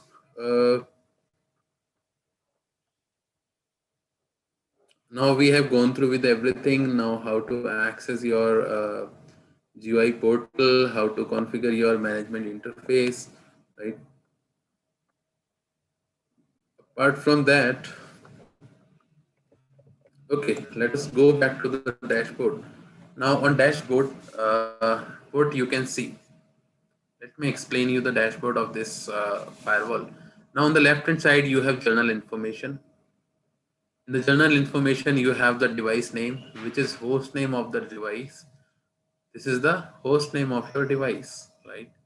And you have management IP of your device, subnet mask, and this is your default gateway, right? And this is the MAC address management interface MAC address.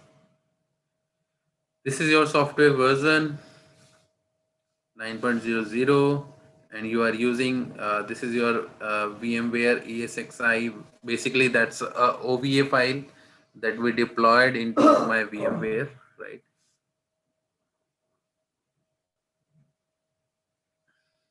Next, on the left hand side, you can see the time and date. Now, uptime from last 32 minutes, my firewall is up, right? And on the left hand side, you can see system resources. What system resources my firewall is using. So now, so the management CPU taking around 4% of memory. Data plane CPU is taking 2% of memory, and the session count. This is the session count, right? It means no one maintained any kind of session through this firewall. 0 session out of 1248. So this is the capacity of your session table, I can say, right? Or 1248 people can make session through this firewall at the same time. So this is the capacity of this firewall. Now, here you can see another tab which shows you logged in admins, means how many admins logged in as of now, right? So now we have one admin which is connected through console, and the username is admin, right? And the session started at 8:33:36, or that is for idle. So it is idle from last 7 hour 21 second, right? And now someone accessing through this IP address with the web interface, and this is the time again, and this is the idle description, right? Now, can we limit the session? Yes, we can. Can you show us once? Yeah, we can limit the session. Definitely, we can limit it, right? But for that, we can configure it in 2 ways. We can do we can configure it through the CLI, and we can configure it through the GUI, right? But again, to control the session thing, we must have the valid license with us. Okay, perfect. Got it. Thanks. Right. So, Mani, what happens if you exceed the concurrent connections? Would the user get an error saying the resource is overused, or? Yeah, I have the perfect answer of your question.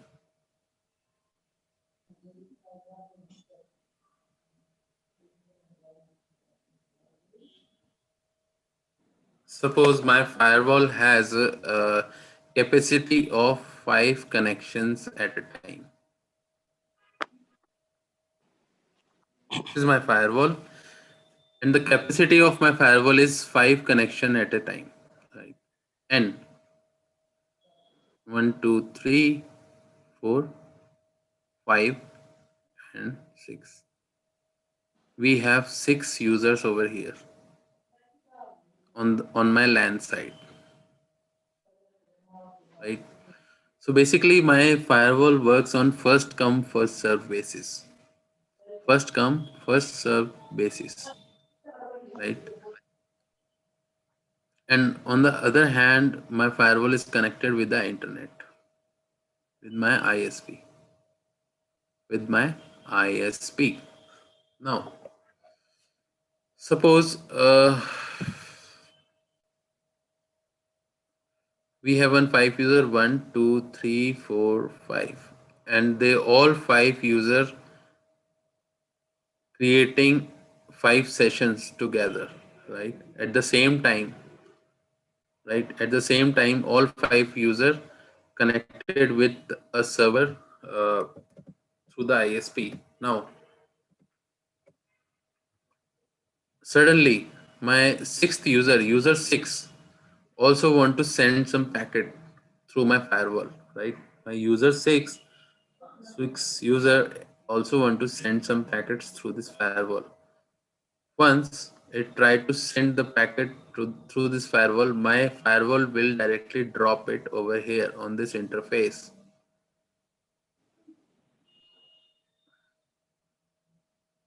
My firewall will directly drop it on this interface. This is your internal interface or your inside interface, I can say in the other words.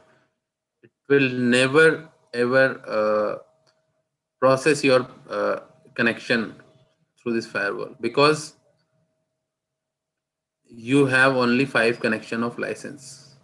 For that you need to get the license from Palo Alto. If you want The to user, increase, yeah, but the user will not get any indication whether you've succeeded the license limit or anything, correct? That's what you're saying. yeah, could you please come again? So the user, the sixth user, will never find out whether the license are being overused. So the user will not get any notification back to say, No, okay, user will not get any kind of notification. It okay, will get a 404 error maybe. okay, okay. So in other words, admin of their firewall would see that they are exceeding the license limits basically from the logs or the Yes, errors they've got. Okay, understood. right, right. So my firewall will generate a log suddenly, and it it will say someone trying to connect through this firewall, but we are not able to give access to that particular user due to the license limitation. So my firewall will generate log. Okay. Right. So quick question, what if the sixth connection is sourced from the ISP inbound? Are these total, does it apply to all interfaces as one under one total or one number 2448? Or is it unidirectional, meaning that it only applies, inside out, and there's another set of sessions for outside in? Good question. Right. So my firewall only support 5 connections, whether it is from inside to outside or outside to inside. We can only create 5 sessions at a time. Suppose you have enabled one remote VPN feature with your firewall, right? So now you have 5 users again, which is connected through your firewall.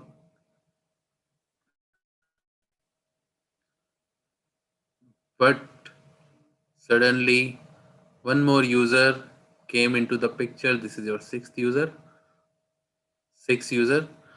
came into the picture, and he would like to access your inside network through this outside interface.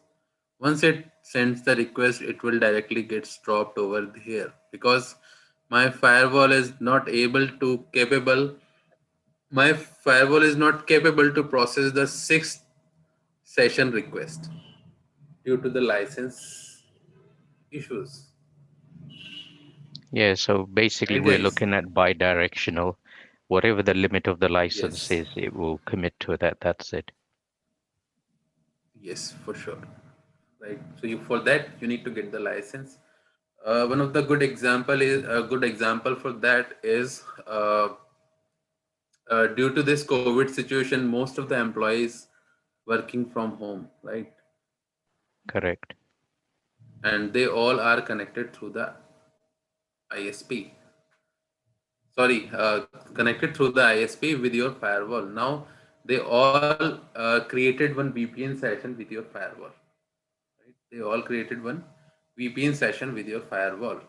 So nowadays, they are using the IT people who are working in IT companies. They are connected with through your inside interface with a VPN, and uh, my company. Suppose if I'm working for HP needs to buy extra VPN license for extra employees, right? Because in normal days, only 5 to 10 employees were using the VPN feature from our outside network. But nowadays, in this COVID situation, most of the employees using or connected through the VPN. remote VPN with my firewall. Yeah. So you need to get the extra license or extra. You need to pay extra amount to get more licenses. Suppose before your requirement was 10 VPN connection. Now your requirement increased into 1,000 VPN connection. Now you want this license. You need to get this license from your firewall manufacturer, whether it is Palo Alto, Checkpoint, Fortigate, or Cisco ASA or FTD, right? You need to buy Mani, this license. Mani, please, can you show us the balance of license management within the Palo Alto firewall? Yes, dear, The, definitely. yeah, thank you. Definitely, I'll be covering this licensing part in our further classes. Maybe in next week class, I'll be covering this part. I'll install one temporary license to my firewall.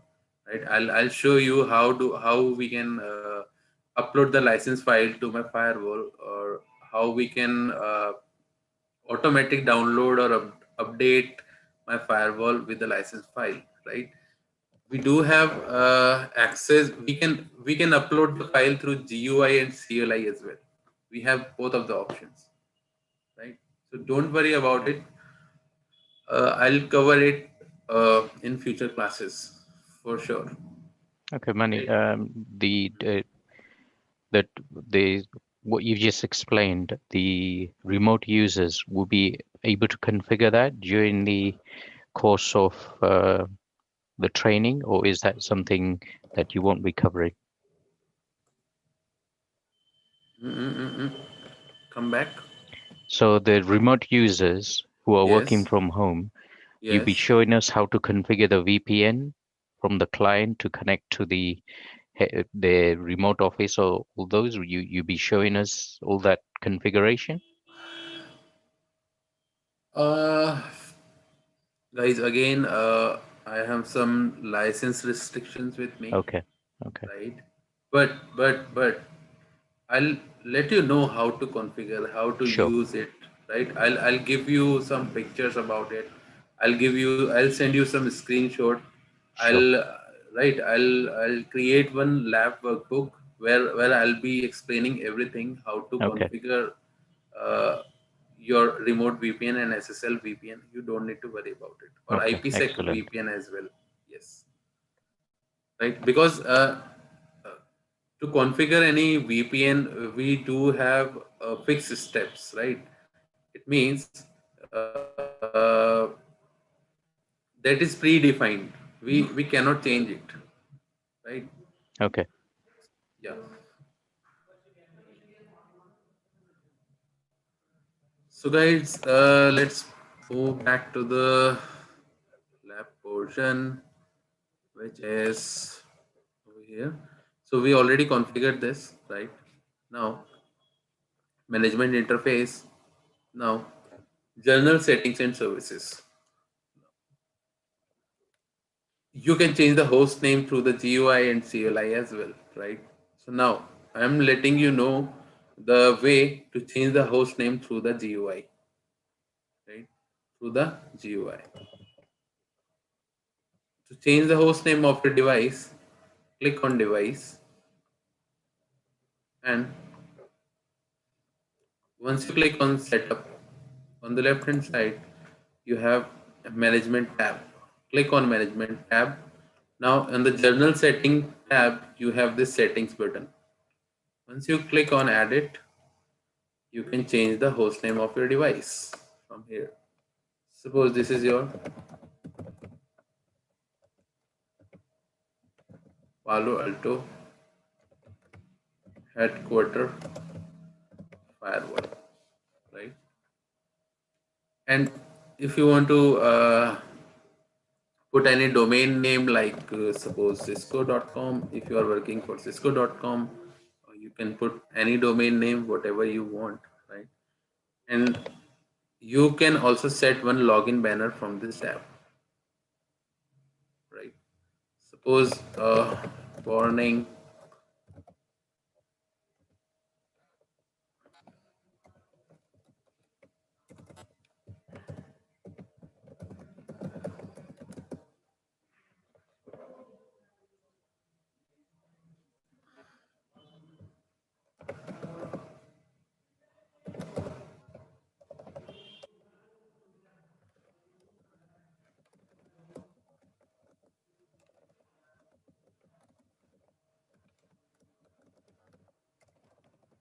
allow to this firewall.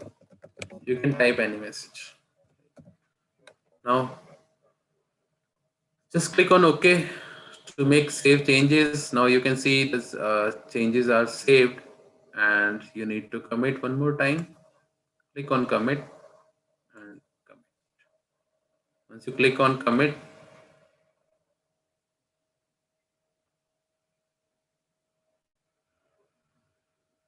if you want to minimize this tab, just hit on close. Once you click on close, the tab would be minimized, and you can, if you want to get back this tab, go to this right hand side, the task button, just click on task button.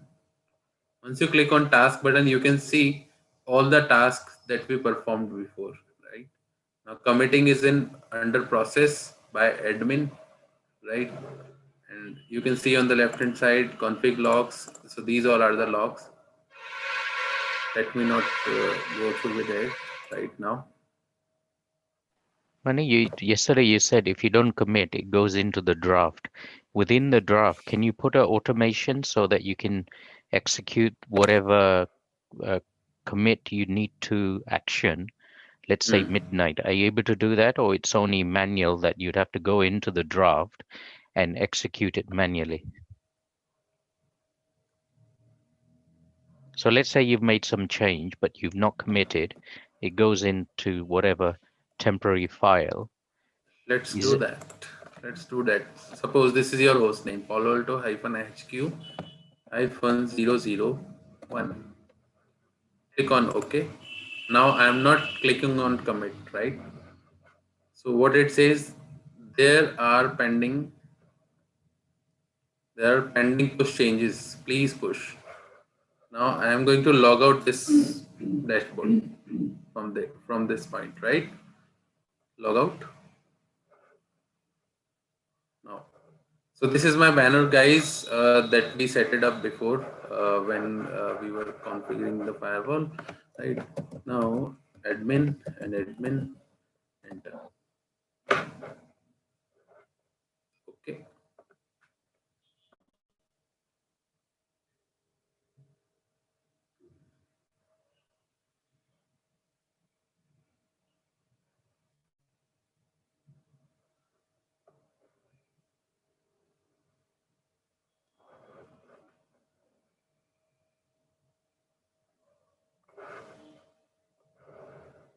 Device setup, host name.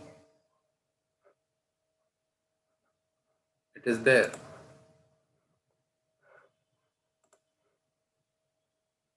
Now,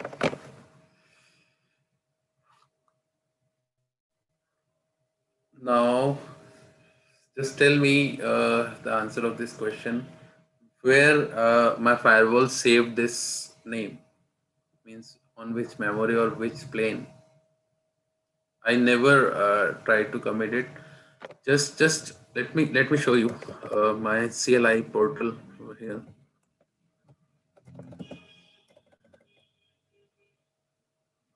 So you can see the new name, Palo Alto HQ, that we did it before, right? Before committing this, right? Done. Are you getting my point? Yes, I'm getting. Right. So the question is now most of it is going to automation. So let's say we know the changes we need to make, but during the production we don't want to make those changes. Is there a way that we can put a timer on that change? Let's say at midnight we want that to be executed. Can that be done? Schedule. Yes. Oh, you can. Okay, great. That's it. That's it. I'm sure you'll be going through that, so you can continue what you're doing, please. Yes, definitely. Once we can do that in case of policies. Suppose if we create any policy, we can decide a time, right? We can decide a time for how many hours my policy will work and for how many hours my policy won't work.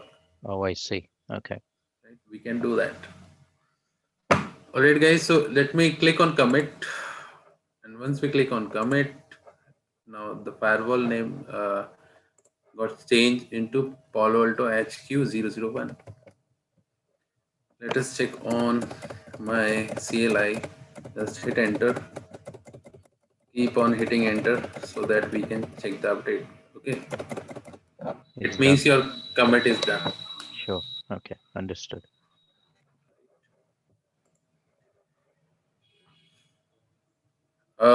And the banner you can see over here, you can also able to check this banner on this point. Exit. Okay. See, you can see the banner over here on the CLI as well. Right? Warning: unauthorized access is not allowed to this firewall. Yep. Right. So this is how you can set the banner to your firewall. Admin. All right, guys. So the next task for the day is we already edited the journal setting and we set it up the login banner to this firewall, right? We can also set the host name through the CLI command. So this is your CLI command: set device config system host name, and this is the host name of your device, right? And set device config system login banner. This would be the command to set up the banner. So you need to use inverted commas to define your banner line or banner sentence, right?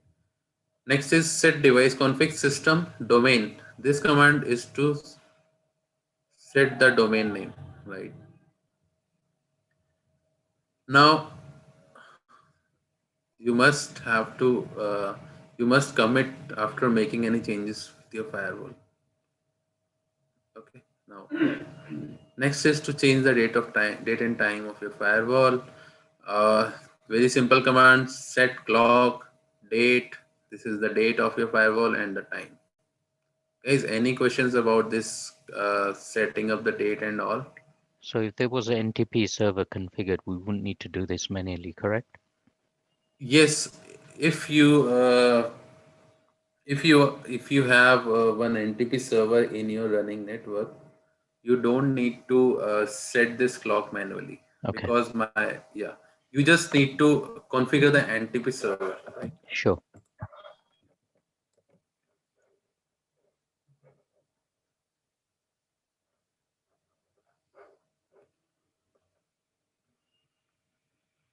So guys, let me show you some more options today.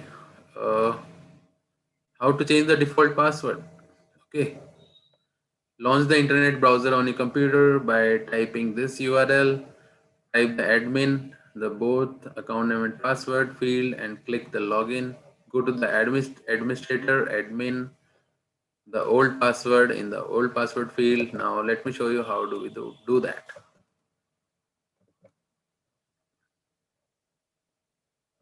Go to the device, and the left hand side you have administrator. So this is your admin account, and this is my super user account. Click on admin. Now enter your old password, which is admin. Now the new password is admin123. Admin123. Everything is in small. Click on OK. Right? But now you have to click on commit. Without committing, it won't make any changes. Click on commit. Commit.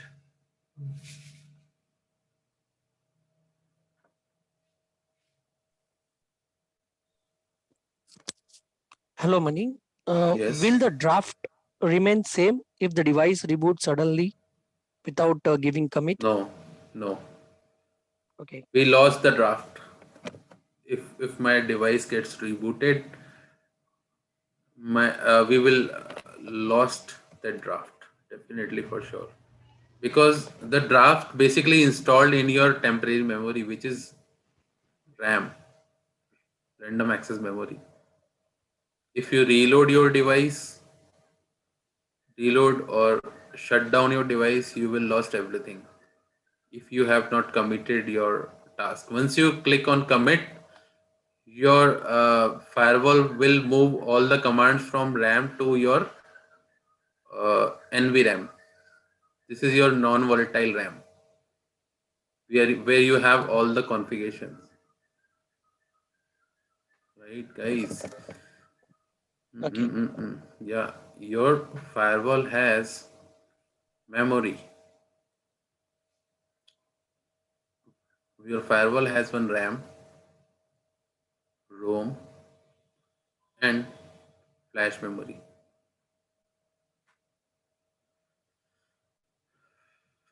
RAM, ROM, and NVRAM as well.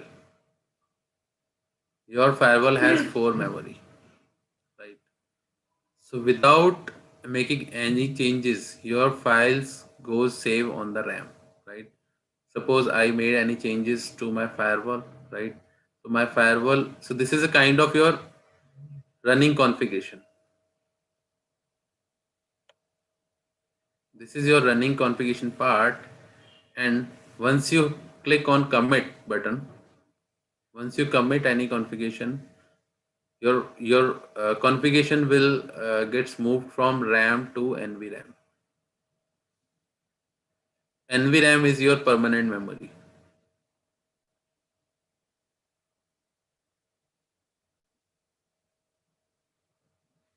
This is your permanent memory, NVRAM. Once you hit on commit, it will move to NVRAM, and this is your permanent memory. Then again, if you reload the router after committing changes, we will never lose the configuration, or we will never lose the changes. Right? It will never affect my firewall at all. So the flash memory has the PAN OS with it. We have PAN OS installed in this flash memory.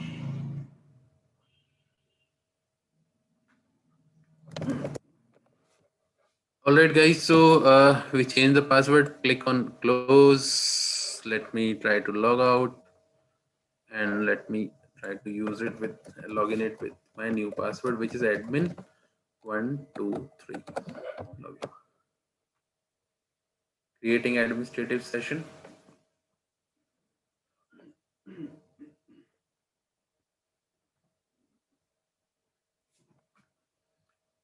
So on the web portal web page, you can see my host name.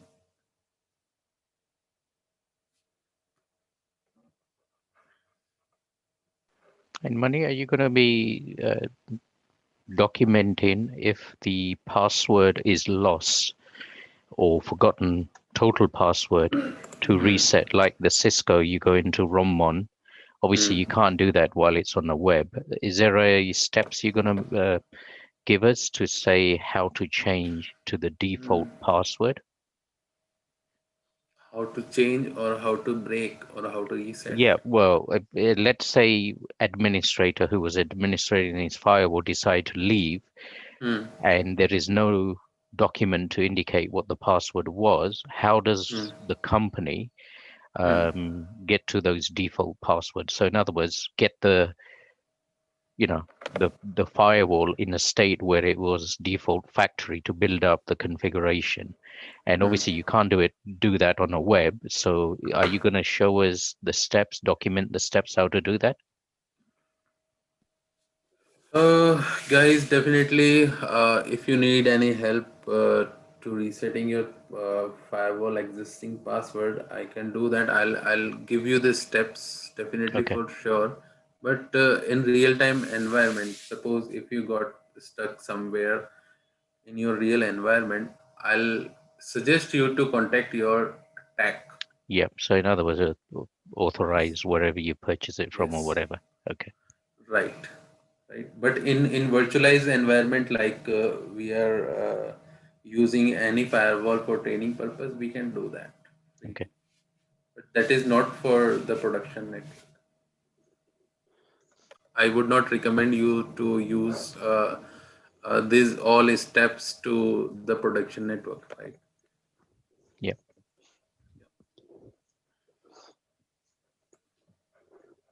And in case the password is forgotten, sorry, in case the password is forgotten, Is it possible to to get in with the default password and recover the configuration file? Guys, to come out from this situation, you can do one thing. You can create multiple user apart from your admin account. Suppose we only have one default user with us in my new firewall, which is admin, and this is the only my super user. Now let me create another user by clicking on add button. Now this is my username, money, and the authentication profile. We don't need it as of now. The password, money 123, right? And you can set the permission from this point. If this is super user, but he can he cannot make any changes, he has the access of read only permission, right? Let me set it as a read only, and the password profile we don't need to set anything. Click on OK and commit. I think, Money, what you're saying there can only be one super user, then that's what it looks like. And if that Yes. super user password is lost, then you obviously you would have to go into the factory default in order to start. And the next question, what our colleague was saying is, what about the running configuration? Can that be retrieved, or you would also lose that as well? Right. Thank you. Yeah. Definitely, we will lose that configuration as well. Okay, with Cisco's, obviously that's not the case. When you go into the ROM you're able to get into it so Retrieve, that, yes. yeah, that's correct. And with this, you can't do that. Is that what you're saying? Yes, you Okay. cannot do that, but you can take the backup of your configuration to your Sure. TFTP server. Sure. Okay. We do that on routine basis in my real-time network. Money, what are the type of roles in the Palo Alto users? Like we have the one admin user and another you have created Money. So wanted to know type of users or role of the user. Like in the Cisco SD, when I know there are some privilege level, user level, and like that there are some different level of users. Super device admin. So what are the credibility or credibilities of this particular users? Means the Okay, guys. So suppose you have one zip file with you, right? You can do two, three things. I can say you can read it, write it, read and write access, and modify again. This is kind of write access, right? So if I talk about the users portion, user, totally we have two types of user who has the read permission or write permission, or another user has only read permission. Means we can create two type of user, first and second. The first one has read and write permission, read and write permission. So this is kind of your super user, right? This is your super user. But if this user has only read only permission, so we don't have any privilege level kind of thing on this firewall, on our all firewalls, I can say like that. So this is my super user and this is my normal user who has only read only access, right? So we only have two types of user in case of firewall, Hello, right? Manny. Yes. So for the read users, we can as well call them auditors or management. Mostly for read users, we give to auditors, people that just want to view, not necessarily engineers that want to configure. You just want to have a view of what is going on. Yeah. I'm not getting your question, guys. Bro, please, could you repeat it? No, I said for you said we have two users, the super Yes. users Right. and the read users. So I'm saying for the super users, mostly the super users are the engineers, the administrator. Yes. Why Yes. for the read users, they are mostly the auditors. The only access is to just view, not necessarily configure anything, just see what is going on the device, not necessarily have access to configure them. Yes, right. We use this read-only mode to monitor my firewall. Monitor, yeah, monitor. Thanks We for use that it one. for Yeah. monitoring purpose. We use it for monitoring purpose. Suppose if we have any L1 technician in our company,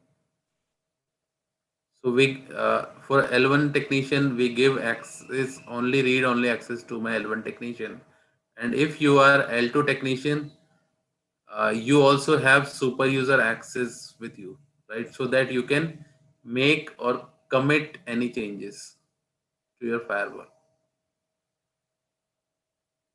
right, guys? And what are that device administrator and device administrator read only?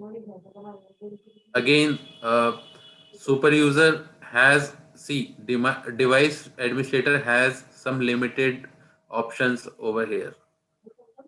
It has very limited options over here. Okay, But if so you the are super super user user, are on top. yes, super user has all the power to enable all the features, but device administrator has a kind of limitations. That is Exactly. why, yes, that is why they created these two other tabs over here, right? Now you have one more option, role based. So you can define a security admin, guys. We will be covering it later on, or basically that's the part of your expert level of certification, right? So let us not dig into it. All right, so we have one super user with money username. Let me. We already committed this change, right? So no pending changes. Let me log out and try to log in with money, right? So that we can see how my read only mode looks like. Money 123 enter.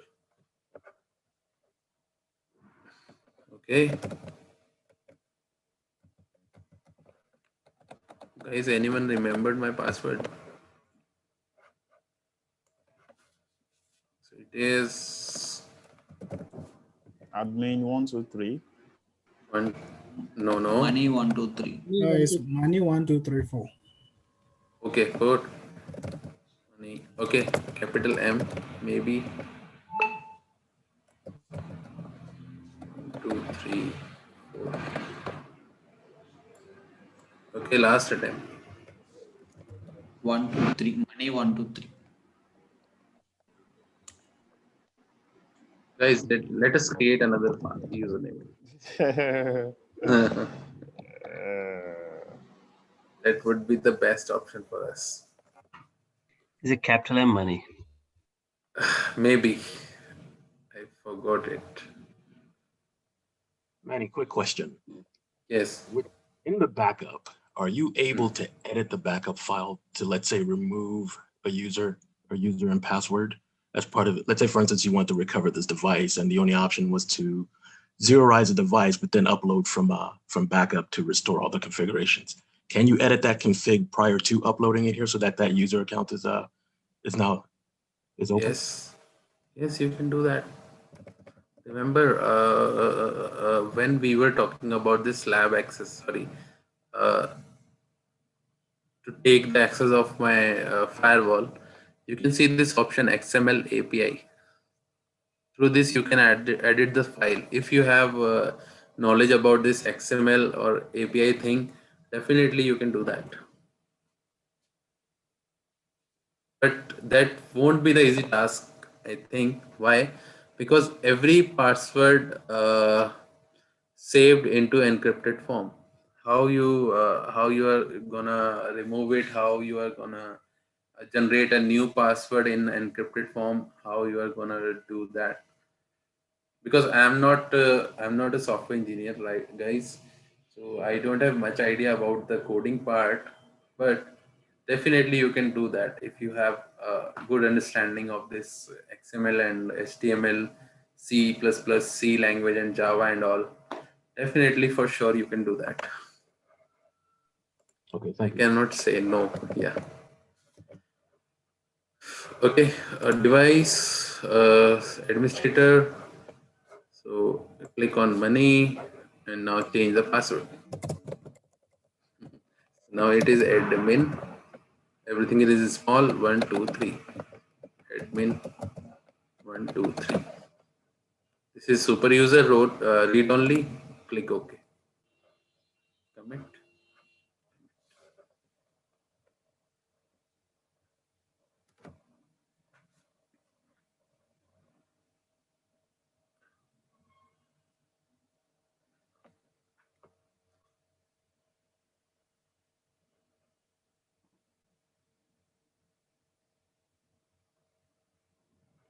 Done.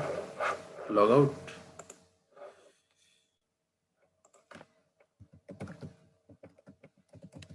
Admin 1, 2, 3. Enter. Great.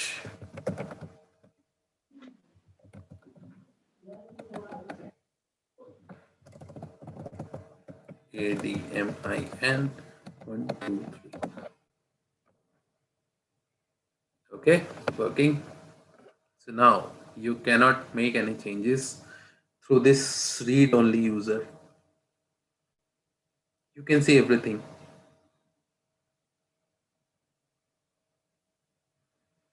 Now the dashboard is same again as it looks before. Everything is same, right? Now on the logged in admin tab, you can see we have one more user, money, through this IP address. This is a web interface and he recently logged in it before 00 second before. Device. Let me try to change my password. We don't have any option to change it. ABC 1, 2, 3. ABC 1, 2, 3. Sorry. The old password is admin 1, 2, 3. And the new password is Cisco 1, 2, 3. Cisco 1, 2, 3. Everything is in small. Click on OK. Click on commit. You don't have commit permission. So you are on read only mode. That is why you are not able to make any changes to this portal. But you can use all the So what's options. the use of super admin having no commit permission? Means what? What is the question? Having super admin and without any commit permission. Yes, you can say like that. So you have super user access, but you are not able to make any changes. So we can use that read only option to demonstrate your employee. We can use this option in other way as well, right? For example, if you want to create देखो, on the once we are on read only mode, so this is basically my on the security tab. So these are my two policies that we have by default with this firewall, right? These are my policies. This is the default policy, but you cannot create any policy. Your add button is hide, right? Add button is not working. And one more thing, go back to the device administrator. Again, your add button is hide. You cannot add another user. Clear, guys? So this is your read only mode. Now, I am going to log out from this session and let us log in back through the admin portal.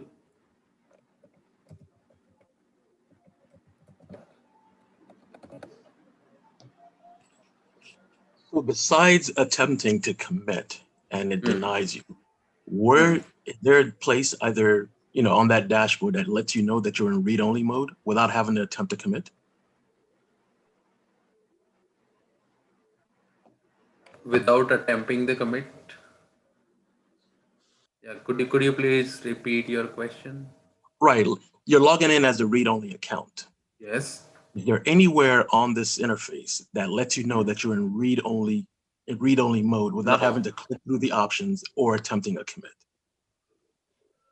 No, we don't have any kind of option, but if you have your add tab visible over here, it means you have permission to make changes. If it is showing as a hide, let's say your delete tab is hide, for example, it means you are in read only mode. We don't have any specific option to check this out. Okay, and this is not an indictment on you, Manny. You're doing a great job. Thank you. And this is sort of a piggyback onto the previous question. This is somewhat misleading because if you were to click through these, if you go into that admin group and let's say you do a cursory look and you see that you're a super user, you may attempt to make configurations just to come back and realize that you're a super user read-only. This is very misleading and is in conflict with one another, in my opinion. No, it is not. Yeah. I think it's a role that confuses, but if you look at the name itself, there's only one admin. Yes. I think Super user. the role does confuse because it's like being a super user, you've only got read only, sorry. Read only, yes. Which is a bit bizarre. You're absolutely right. I mean, but I would have thought there would have been like super user, root user, or like you get in the Cisco, you can define up to 1 to 15. I don't know if you can do it on here. Right. No, we cannot do that here. In Cisco, we have privilege level from That's correct. Yeah. 0 to 15. That's Total, correct. Yeah. total it is 16. Yeah.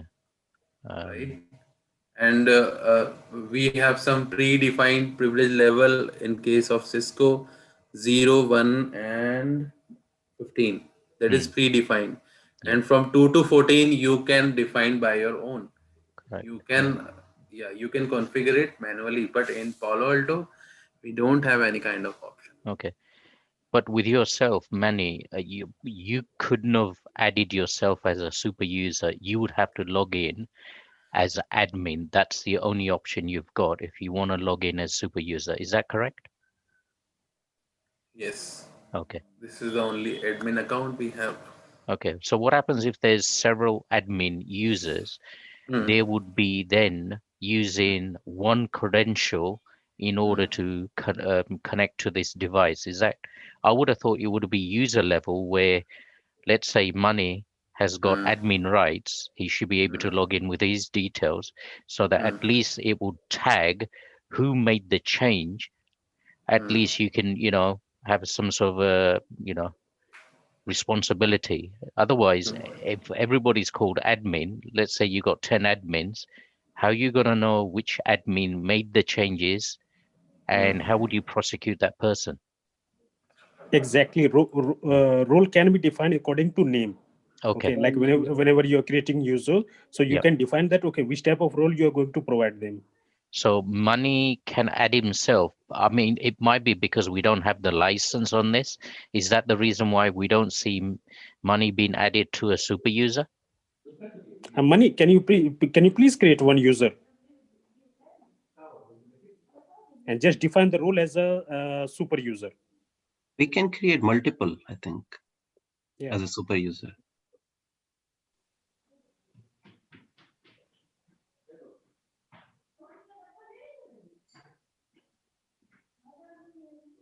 Perfect. Here is the answer. Okay, you can. Oh, that answers the question then. Yes.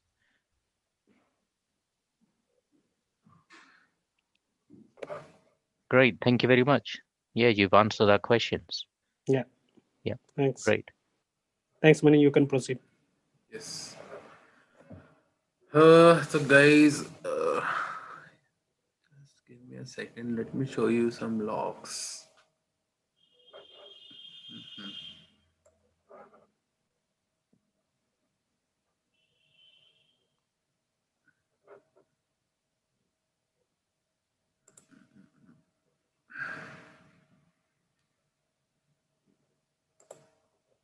Go to the dashboard.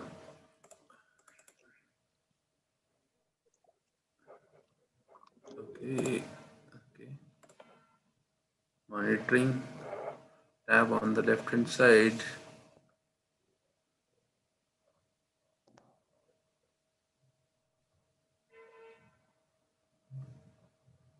Traffic thread. Do we have any logged in log option? No. Admin log option. No, guys. Okay.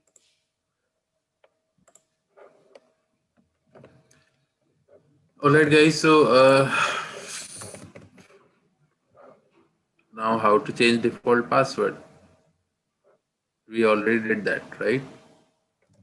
We just need to go to the device tab, administrator, click on admin, and tell the new password with the old one, right?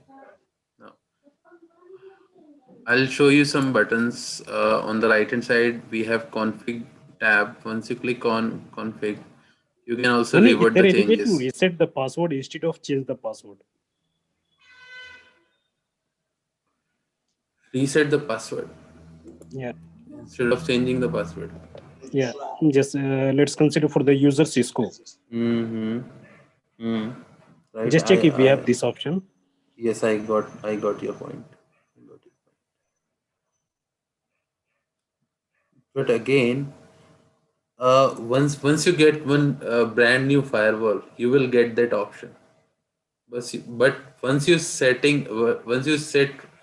at least one password with your new firewall, you won't be able to get that option again. That is only for new device.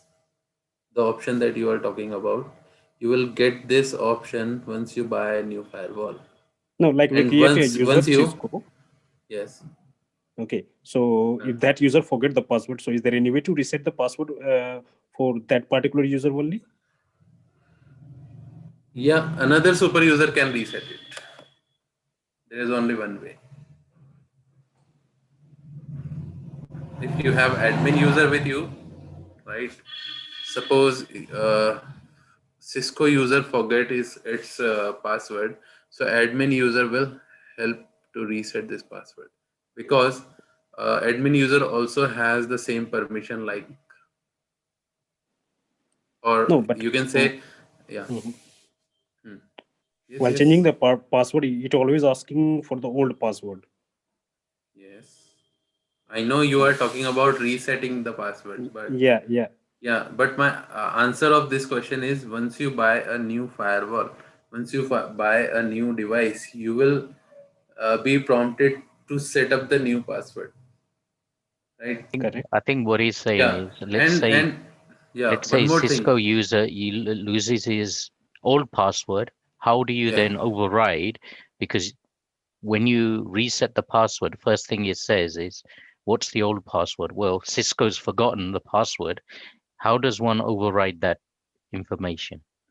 Right. For that, we have a specific command, right? I need to find that command because I don't remember. Correct. We need to go through the CLI. Yes, CLI. Okay. We can take the help of CLI, right? So that we can reset a particular user. Understood. And how does this connect with the Active Directory, LDAP, or Kerberos? Is there a way of synchronizing with LDAP and all that? Yes, definitely. Suppose if you have Radius server in your network, Radius server TechX or LDAP. Yeah, most of them, as I said, they would have LDAP. Yes, you can integrate LDAP server with your firewall by clicking on Add button. Okay. Now tell the profile name. Now add the server list. Now give the IP address of LDAP server and all. And then if that's the case, then that's easy. You can, from the LDAP, you can change the user password, even if they've forgotten. That will then push or pull to the Palo, and then it will then would be understood. Right. Yep. Most of the time, if I talk about real-time network, we use a particular device for AAA. right? For authentication, authorization, and accounting. So, or you also have one device which is Active Directory server, where you have all the user database. Active Directory server. This is your Microsoft server, right? Where we store all the users, right? But yeah, that is another solution of your problem. Okay, would you be showing that as part of the lab, or is that you need a license in order to do that? Okay, I cannot commit you, but if you want me to perform it, I'll try my best to Okay. get it done, right? Because that's not a very difficult task. You just need to integrate your Microsoft server with your firewall, right? Okay. I'll give you the steps for sure. Sure. Because Excellent. I already did it with Cisco ICE. I Okay. did that practical with Cisco ICE, and I integrated Cisco ASA with Cisco ICE and Cisco routers with Cisco ICE. So basically, Cisco ICE is again in Cisco ICE we can enable radius or TechX feature. Okay. Yeah, hi Manny. Do you have a Cisco ICE running within your environment? Cisco, which what? ICE. Cisco ICE, yes. You have it running? Yes. Guys, Okay. basically I am trainer by profession, right? I'm trainer by profession. Is it possible to have access to the ICE Cisco device? ICE? Yes. Can you grant access to that? Yes, definitely. Even I do have the access of ACS server as well, right? So for that, I need to connect with the Abdul, and Abdul will help us out to set up one ICE server. Once we get the access of your ICE server, I'll show you how to configure or how to perform AAA into the lab or with the firewall. Maybe I would be able to do that. Right? Yeah, that would So be that great. I need to, yes. All right. Thank you. Welcome. So once we get the eyes, we will cover the radius and TechX integration, right? Yes, for sure. For sure, definitely. Because Thank you. I'll be the only trainer who is going to teach you the ICE part, Cisco ICE. Appreciate that. All right, guys. So the next tab is setting up the DNS and NTP setting. Now, how do we do that? Go to the device, setup, services, and edit. Enter the primary DNS server and the secondary DNS server. Now,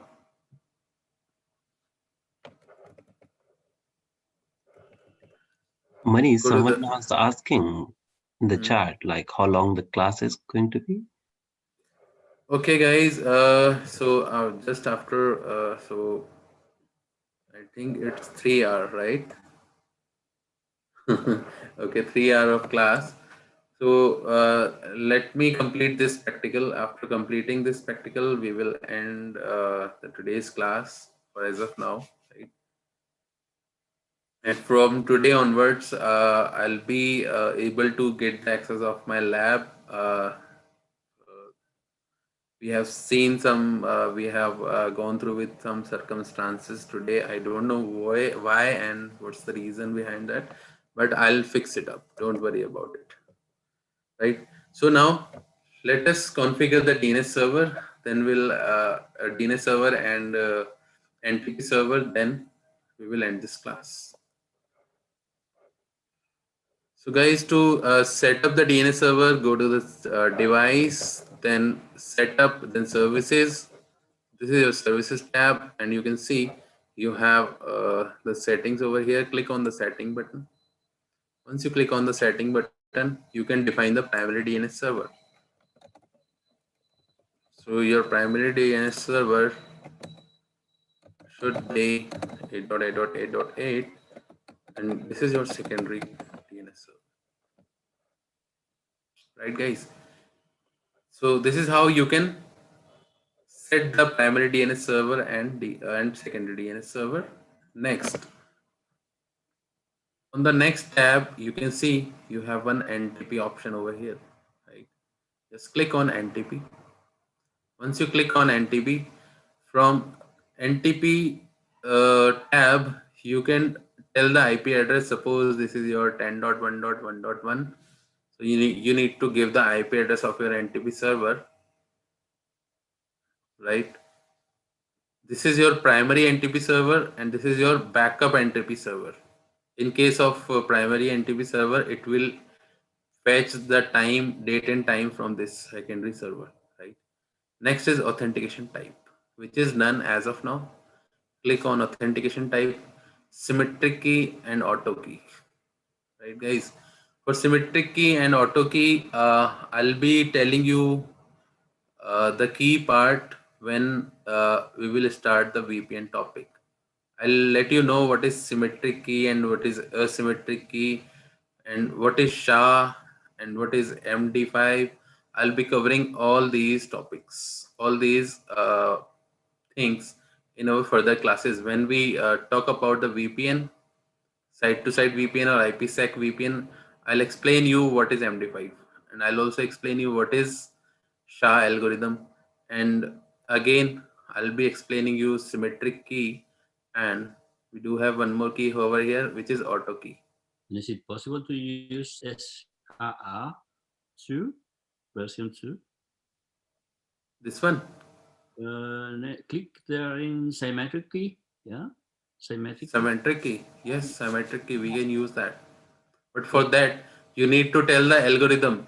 Your server. It is mandatory. It is mandatory. Your server also using this SHA algorithm. Otherwise, you won't be able to fetch the time from your server. But SSH1 is not secure anymore since 10 years ago, maybe more. Right. But we are still using in real-time network. SHA-1, I cannot say it's SHA-1. We are using SHA-256 bit key, SHA-512 512 bit key, right? SHA-1 is not there. You're right. SHA-1 is not available. I can say that has been dissolved now. But we can use MD5. But MD5 is not safe as well. So bit really bizarre. Both are not. Both, yes. That's what I was asking, if there are any other options to use any other algorithm. No, we only have two options. Okay.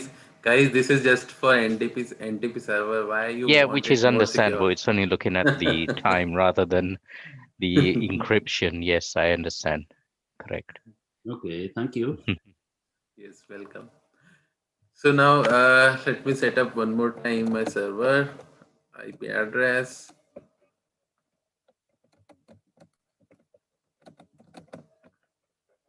Click on OK. Hello, Manny. Yes. For the DNS server, we can also configure our own DNS server, our local DNS server with the public DNS server together. Yes, for sure. Yes, for sure. Okay. Why not? Okay.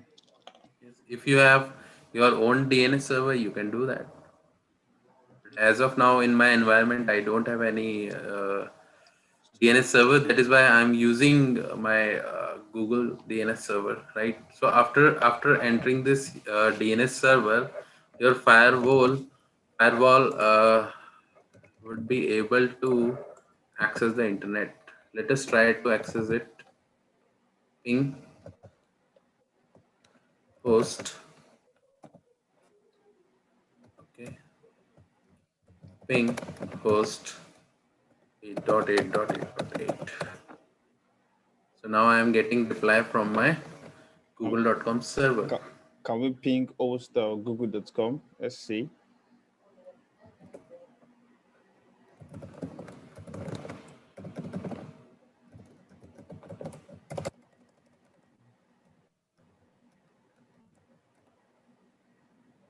Okay. All right. Clear, guys? You can also ping host www.cisco.com. Clear? So once you configure the DNS server into your firewall, you would be able to reach to the internet. Oh, all right.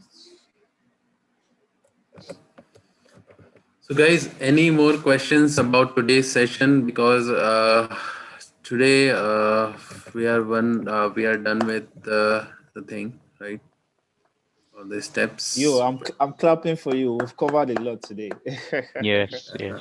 Especially when we had a lot of problems with the network and everything in the lab. Yeah, So this is yes, very you held up very insightful. strong. Yeah. Thank you, guys. Thank you for appreciation. Yeah, Manny, I have a question. So, yes, are we doing 3 hours today? Are we doing 3 hours only for today, or is going to be 3 hours subsequently? For tomorrow, you are talking about tomorrow class, right? Tomorrow and then next week, the weekend classes. Is it going to be 3 hours or going to be 4?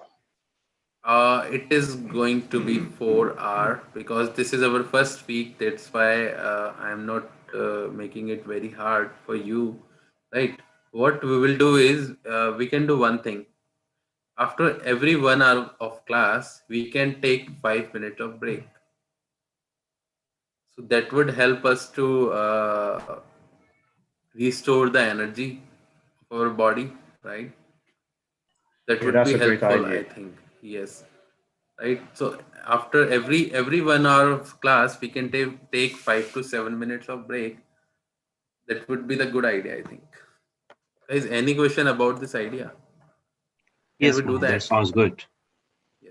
So for these two Either 1 classes, hour or 1.5 hour. yes. If it is 1.5 hour, you can take 7 minutes of break. If it is 2 hour, you can take off 10 minutes of break. If it is 1 hour, you can take 5 minutes of break. Split. Okay, guys. So let us end this session for the day. Right. Sagar is not here.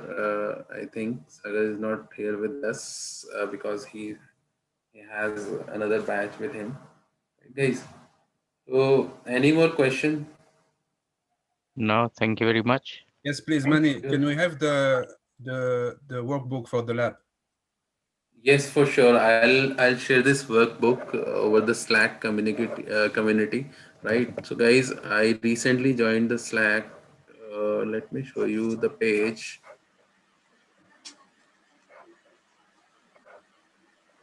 Okay. Manny, do we have class tomorrow? Yes, sir. Definitely. Again, with the same time, we all are connecting, which is 8:30 IST.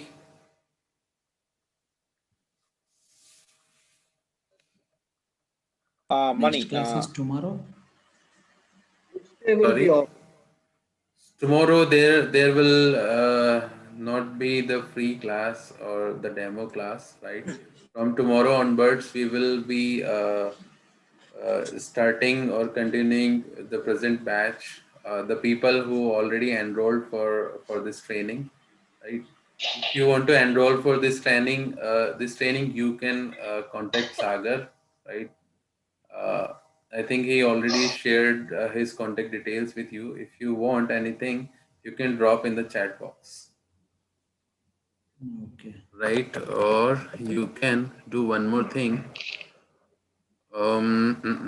You can directly WhatsApp him, or let me show you his contact details if you want.